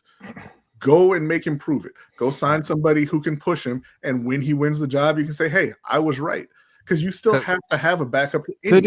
To this day, I cannot believe that John Simpson was in a contest with Saleh and not Ben Cleveland. Nobody can make me believe that was a competition. He beat Ben Cleveland's ass right off the line. Ben Cleveland was not in that competition. Ben Cleveland was on the right side behind. I know he sent him over there. All right, that was some bull jockey. Yeah. And then also the thing with Voorhees, like, if you believe in him, all right, cool, fine. But look at his injury history. Like, he's been injured since college. Look at this blocking history too. And it's just like I've been he's played upset. 5 snaps. I mean, y'all know I've been upset with the way that they've gone about guard, the interior of the offensive line over the last few years, and it's just getting by is not what you should be doing. You know, it shouldn't be Lamar is masking every single defect of your offensive line. It should be, all right, like, so they did that with Henry last year. You know, they had Gus Edwards, and, you know, you can get by with Gus Edwards because you have Lamar as your quarterback. Mm-hmm. And it's like, all right, now let's elevate and let's get Derrick Henry. All right, take that same approach with guard too, with the interior. Like, let's not just get by. Like, you can get by with Alele, but let's not just get by. Let's elevate. Right side that went to the Pro Bowl. Like, the left side is what we're talking about. Fucking ridiculous. All right, but you're absolutely right. You're absolutely right. At some point, you have to hold on. Is Alele off limits? Is that what you're saying? Since he's a Pro Bowler, is Alele what? He's not a Pro Bowler. Alele is he off limits? Is Alele off limits? Like I said, he's not off limits, but it's similar to the Lamar conversation. He wins MVP, and you're like, why didn't you do better? Instead of asking Mark Andrews why you can't catch. Right? Alele is his Tylan Wallace. Andrew, go talk to Andrew before you talk to Daniel. That's your son. Yes. Go talk to Andrew before you talk to Daniel. That's all I'm saying. Got it. No, but honestly though, sign 2 guards and send both of them to the bench. What are you doing? You don't watch your own team that you're the GM of? Right. All right, let's move on for we long-winded. Yeah. Sign Cooper Kupp next. I mean, not Cooper Kupp. Cooper Rush. Better than Devin Leary. That's all I gotta say about that. Anybody want this dude? That's fine. Well, now that you brought up Devin Leary, this is exactly why I think we all hated.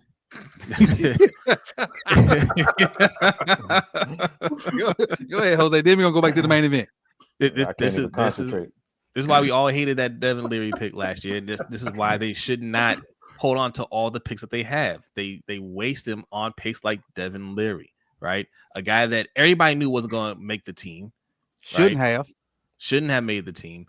And why are you wasting a pick on that? If you don't have enough guys that you think you can pick up in the draft, stop hoarding all those picks.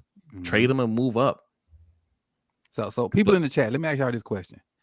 If you think Devin Leary lost the backup, the third quarterback job to, was it Emory Jones? Emory Jones, mm-hmm. Put a 1. If you think Emory beat Devin Leary last year, put a 1 in the chat box.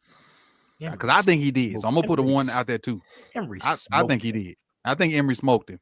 But we got this guy, and we talked to Vach. Vach said that if everybody else steps their game up, Cooper Rush should be good. But if they don't, you're gonna be SOL. So you're gonna be SOL.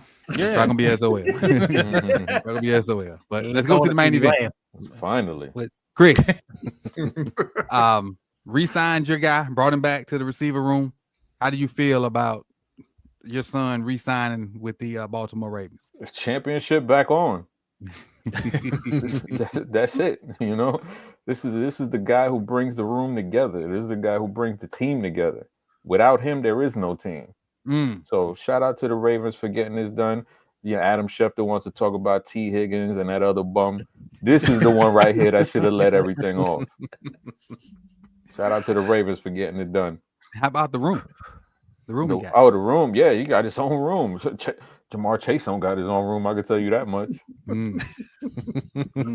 Too bad. His butt is the first thing you see when you look at the room, though. Yeah, I don't know who picked that. Harbaugh. But we'll know. All right. So last thing before I get you guys out of here. This is the defense. And can you guys see the names on here?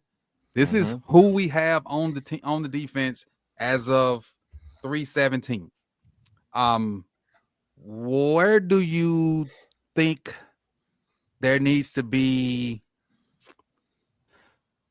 improvement defensively? And I have one like this for offense after this, so we don't have to talk offense, just strictly defense. Looking at the names on here, where do you think there needs to be an upgrade defensively. Is Van Noy still on the roster or is he a free agent? No, he's Van Noy's here. He's still okay. I thought He signed a 2-year deal last year. Okay, good. Can we pick multiple or just one? You can pick multiple. Okay, cornerback, edge, interior defensive line, and safety. Just say defense, Chris. Wait a minute. You forgot linebacker. Well, no, because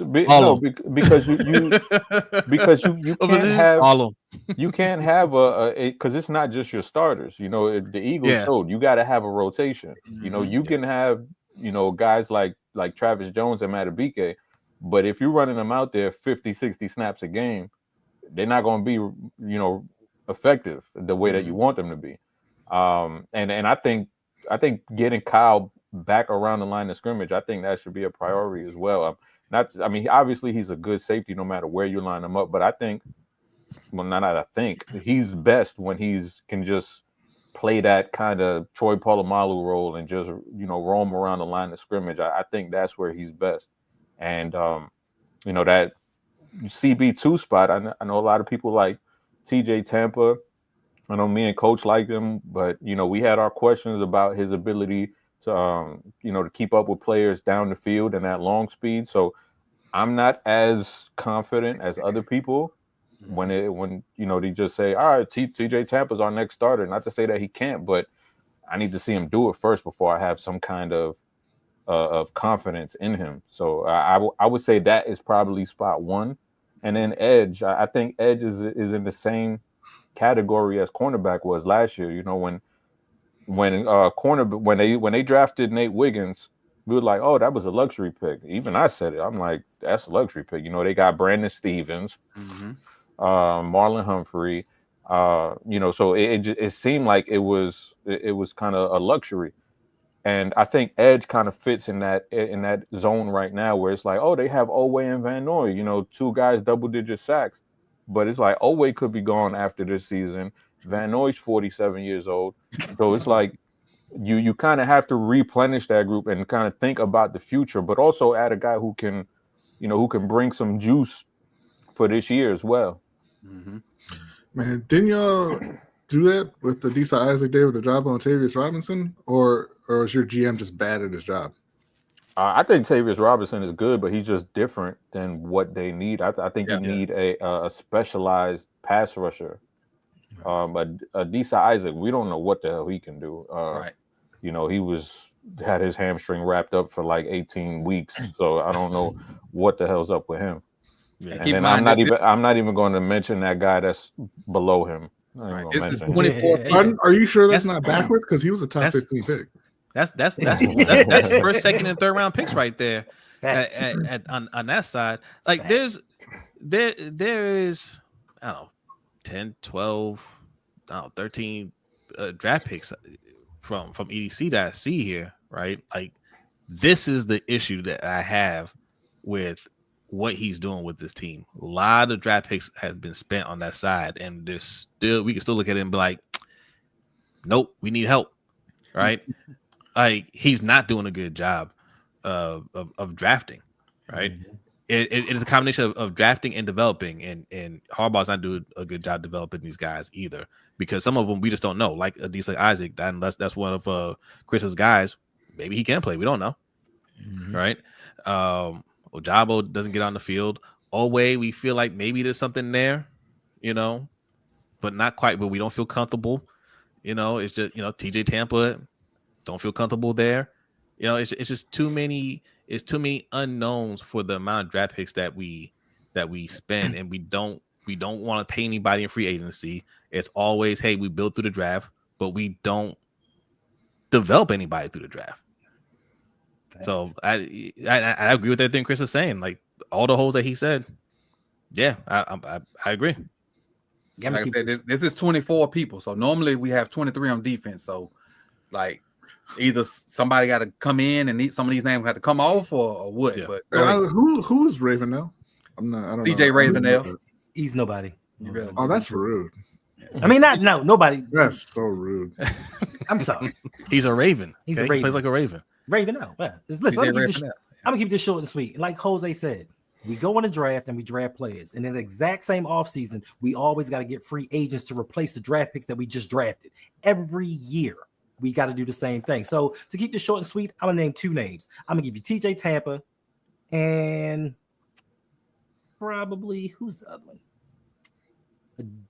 Trenton Simpson. Those 2 right there. Those are gonna need to be replacements. TJ Tampa, yes, everybody had high hopes for him. I wasn't that high on him, but for me, you didn't do nothing and you couldn't stay healthy in your rookie year. How can I expect you to perform going forward if you can't even stay healthy and be in the game? Damn, I misspelled Simpson. Yeah, okay. Because that was the first thing I saw. I was like, Mipson.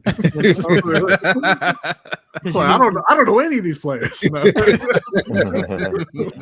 Listen, Trenton Simpson couldn't get in over Malik Harrison in a special teamer. So maybe he can make a jump this year. But those 2 right there are 2 picks that I'm not really going to count on for the season, and they need to be replaced. I'll tell you, I agree with Chris that they need help everywhere, pretty much everywhere. And I think the biggest thing is on the sideline with the coordinator and the defensive staff. And honestly, man, I look at this list and I'm like, just cut Roquan and send a message. Like they're all complacent, right? Cut Roquan. We can't afford to cut him this year. Send him packing and let everybody know they're on notice. AB. Yeah. AB. How many coordinators did Nick Sirianni go through till he got the Vic Fangio? Like 3? Several, yeah. Oh, yeah. But we stick with the ones that. And I like Zach Orr, and I'm not saying he should be fired, but I mean, like demoted till he learns. You know, I'm you know, if they are not significantly better, or he's not significantly better early in the season, he's got to go. Because that second half of the year, that was fool's gold. They didn't play anybody. Interesting. Hold on, I can't find it to fix it right now. Okay, Simpson is just gonna be misspelled until I bring this back tomorrow. Okay, let's go to offense. Close this thing out. On the offensive side. 1, 2, 3, 4, 5, 6, 7, 8, 9, 10, 11, 13. Huh? Is that Voorhees? That's Voorhees, yeah. It's an H. That's H. No, but on the end, is that an S? I don't know. That's an S, yeah.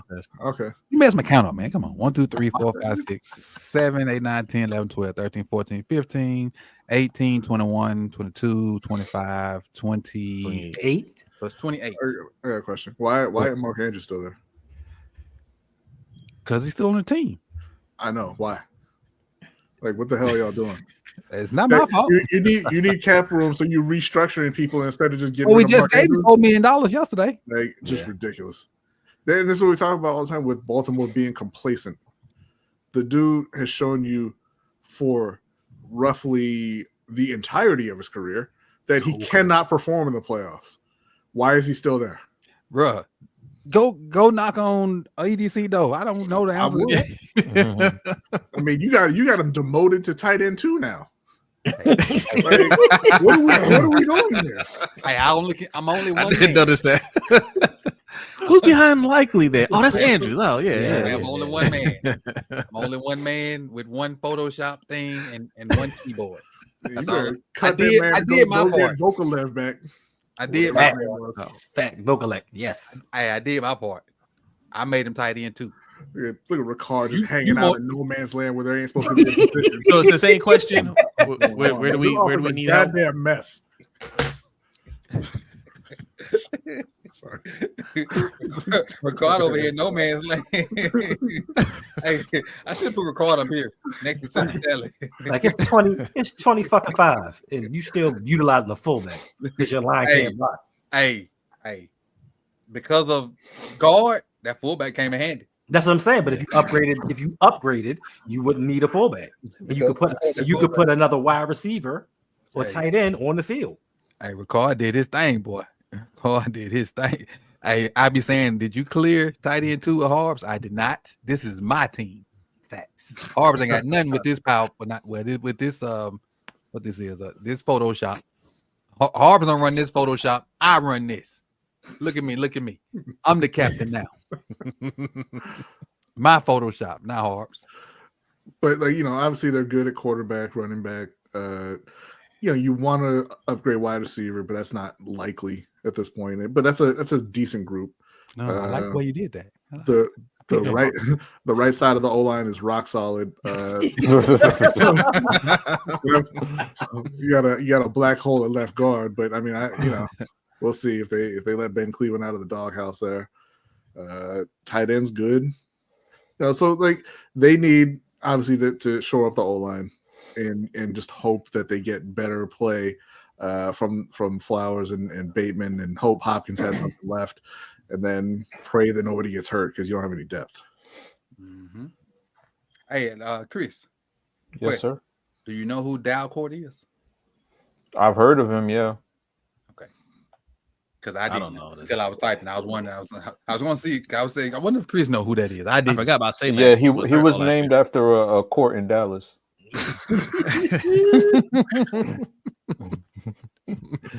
What were you saying about Mac, Jose? That's I forgot he was on the team because he was hurt all last year, right? Oh, another hurt. No, he wasn't hurt. He just was that extra lineman. He was hurt in the beginning. Okay. He was that extra lineman at the end. He was I want to say he was the backup center, but technically somebody that just got brought back was the backup center. Look, it's time for EDC to cook, right? It's time for these draft picks, all 400 of them, right? to start showing something, right? We want to build through the draft. He's had more draft picks than anybody can imagine. They need to produce. So some of these guys just have to play better.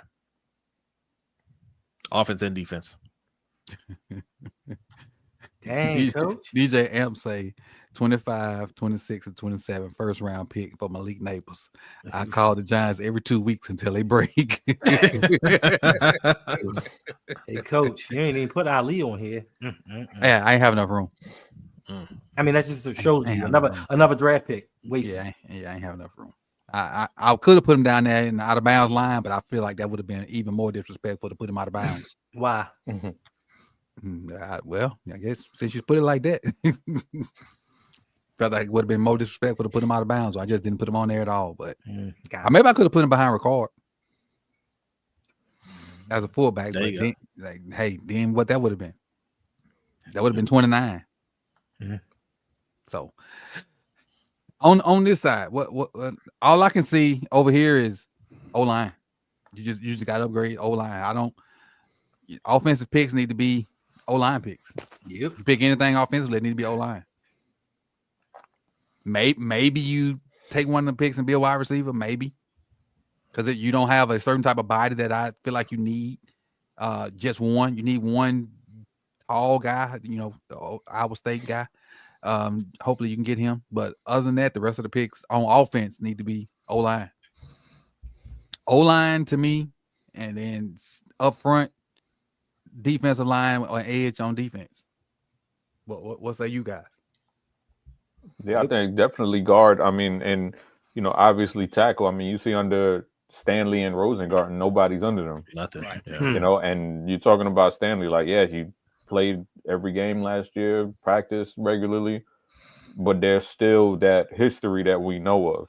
Mm-hmm. So you have to have something in place as far as maybe developing somebody, because Ronnie's up there. So taking third, fourth rounder, I don't know what their plan is, but they really haven't been able to develop any tackles as far as, having swing guys for the future or anything like that. Rosengarten, they had him, but it took a while to get to that point. That there were some swings and misses when it came to developing those tackles. And obviously, you know how I feel about the guards. So guard needs to be upgraded as well, too. So they shouldn't just be like, okay, Lele's there. We have Voorhees there. We'll take a guard in the 5th round. I think it has to be a premium pick. And when I say premium, I mean 1st to 3rd. Like in that range, it has to be a guy who can come in and play right away if you need him to, or even a guy who can compete and, well, hopefully there's a real competition, right, and win one of those starting spots. I would hope it's a tackle that has guard potential. that can fight for a guard spot and potentially be a backup tackle if need be. Well, I think the best 5 out there. I think that's what there's a lot of those guys in this draft. Like, you know, you look at the big dude from Arizona, Jonah Sayap, Mawana, that dude. You know, you look at Anthony Belton, like those types of dudes. Emery Jones. Belton from here, Chris. Your house? He from, but not my house, but around the corner, down the street, up the road. I like Emery Belton Jones. too. That's a tackle from LSU, right? Who? Emery Jones. Yeah, he's the other tackle from LSU. Yeah. So those are all, you know, tackles, but guys who can also, you know, who project to the inside, just, you know, from their play style, body types, guys who can play on the inside, but also in a pinch give you that versatility to kick out on the outside. So, you know, maybe they go that route. Who knows? All right. One last question for everybody, and then we'll close this thing out. Let me change this scene. One move that was made. I'm sorry, I said that wrong. One move that you would like to see made, or that was made that you wish your team made. Does that make sense? Yes. Like a free agent that's still out there that you would like your team to make, which is for you that obviously would be Carolina, or somebody that was signed and you wish your team had signed. One of the other. And That's I'll easy. go last. That's easy for me. I wish they would have signed Azeez Ojulari. Oh, me and you in the same boat. I ain't got to go. That's my same one. You know, $4 million. Like, come on. That's a no-brainer. And one that I wish they would take a chance on is Tevin Jenkins. You know, Mauler out of Chicago. I was a huge fan of his when he was coming out of school. He was an OK State guy. So I'm gonna see what Tylan could do if Tylan could talk to him. You know, maybe Tylan can be like, "Yo, come here. You know, let's link back up. Let's have some success here." But I think he's a guy who will fit perfectly next to Linderbaum because he's that big body, that nasty demeanor. He brings the attitude that, you know, we've kind of been asking to see for like the last 4 years when it comes to the offensive line. You know, you can have guys who, you know, are dancing bears and play that finesse game, but you need that enforcer on there and the guy who can have that mass next to Linderbaum, because Linderbaum is good. You know, he's really good. But you need a guy next to him who has that mass as well and who can also play up to that mass, because, you know, Falele got mass too, but that motherfucker ain't playing like Tevin Jenkins. True. That $4 million that they gave the quarterback, they could have gave that to Azeez. Yeah, everybody else?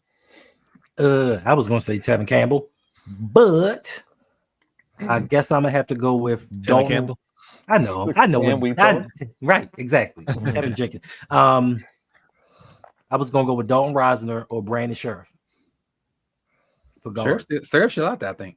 Both of them are still out there, but I wish that that's a move that they would make, and they're gonna sit down and wait for somebody else to sign them. If not them, Josh Sweat.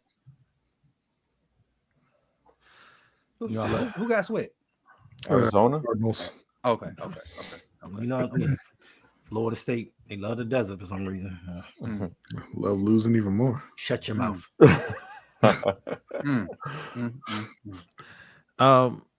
Kevin Zeitler, that's a move I wish they would have made.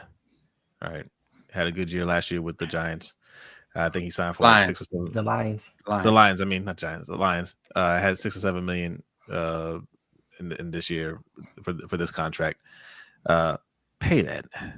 You know, a move that I still want them to make.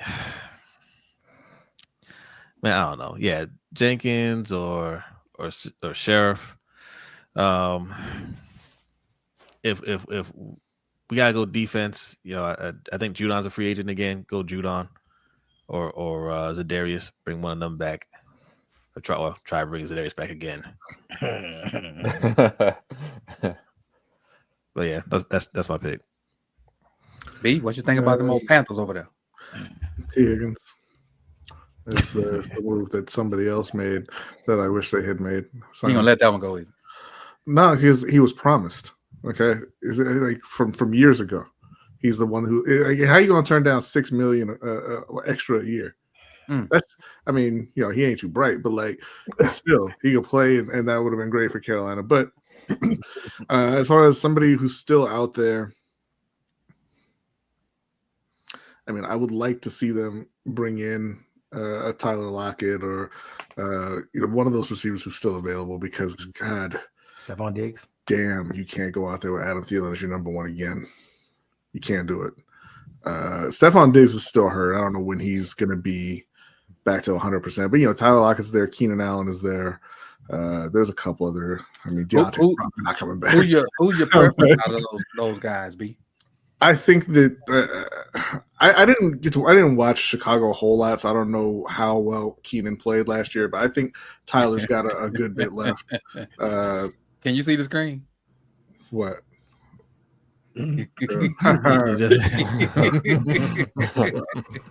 Whatever. Fast James Prochet. I'll tell you what. That's a better sign than the $6 million for DeAndre Hopkins or his corpse. Wow. We'll find out. He's got a quarterback now. Like, he didn't play with Pat Mahomes last year. But anyway, I would say Tyler Lockett. Just Carolina. Noted. Noted. Putting all these in the chamber. No doubt. Just wait till September.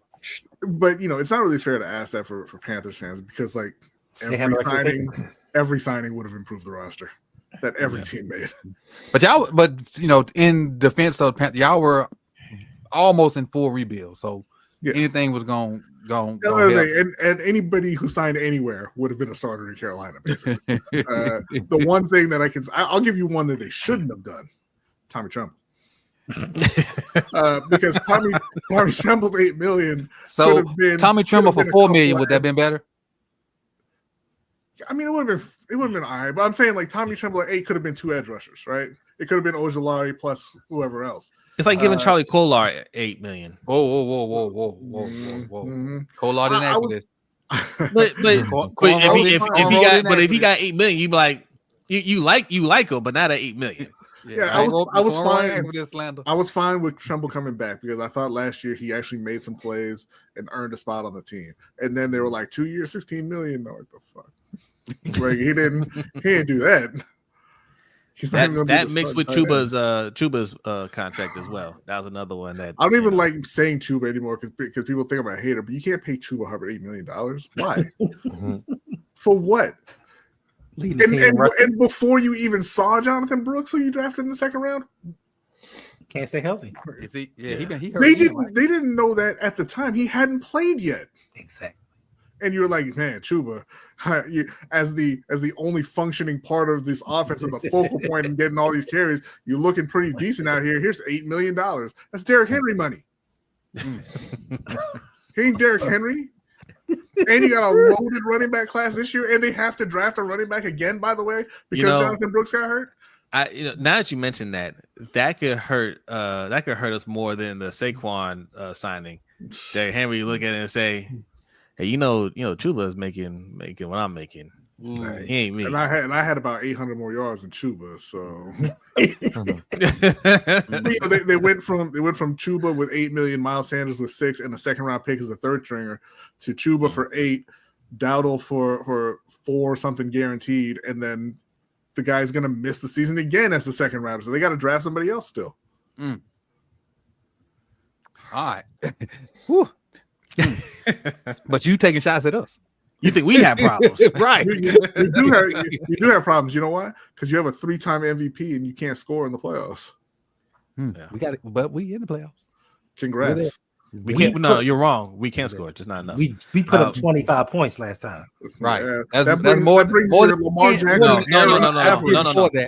We're gonna put up 32 this time. That brings your Lamar. You're wrong. You're wrong. Average to like 15. You're wrong. We put up 27 minus 2. Right. Never forget. Yeah, you're right.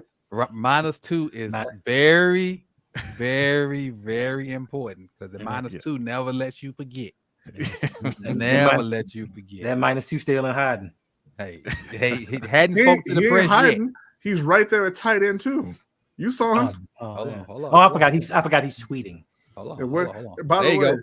By the way, tight end too. There you go. real quick, when are you cutting Mark Andrews? But when are you cutting Justin Tucker? Since y'all have the moral high ground, you like to pretend you're a better. Well, we already established than everyone First else. of all, we just sound like hey, we got 99% tolerance now. Y'all like to play. We got 99% tolerance, brother man. We got 99% tolerance. Yeah, we do. We went from 0 to 99 real quick. That's enough, man. Hey, on that note, man, we appreciate y'all for coming through. Ravens Roundup. We had a pop-up shop today. That don't mean we won't be here next week. We just had a pop-up shop today, and we'll get back to you guys when we get back to you guys because it's the off season and stuff ain't happening every week. So just know when we come back, you better be back. Facts. So know it when you know it, and we'll be back when we be back. Make sure you go follow everybody's situation. Lunch break hot take. The link is not in the description. I'm gonna go put it back in there. I had to revamp. Just look at lunch break hot take. We'll come up. I'm gonna put it in the description too. Lunch break hot take. Deep cover podcast. You see them when you see them. That situation got a little bit more difficult. We know why.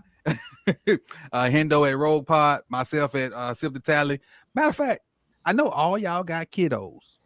So I did something a little while I had some free time. Got a little kids song channel. So y'all got little kids and little nephews and all that good stuff. It's called Evans Family Videos. So you know how little kids just watch videos for forever? We made a little channel. I think I got about 4 or 5 videos over there. Go check them out. It's Evans Family Videos and it's kid friendly. It's little, how they watching bunnies singing around and doing stuff like that. Go check it out, man. Go check it out. I appreciate y'all. And I also got more stuff to tell what we doing draft stuff. So Ring Kings as well. They y'all been popping stuff out. We got some fights and stuff coming up. We don't. Oh, right now. Don't listen to him. He says no to everything. That's his natural state is to shake his head. But yes, we put out something for the tanking the tanking what's his name fight? Roach. Come on, Greasegate.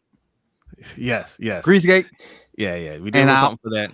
I also got a bracket for the NCAA. It's through Sleeper. So if you want to be a part of that, there's no limit on it. If any of y'all watching want to be a part of it, and you haven't seen it through Runabout Discourse or whatnot, hit me up on Twitter and I'll send you the bracket so you can get in it with us. If we just doing it for fun, I'm not giving anything away. It's just for bragging rights. So hit me up if you want to be a part of that. I'll send you the link. And on that note, that's us for today. Rodney, I violated by a long time, but it's been a long time coming. I'm sorry. I appreciate y'all and we out, man. Check out Hanging with Hendo as well. Oh, Hanging with Hendo. My bad. We still waiting on Hendo to jump back and do these lives, but whoa. This video's gonna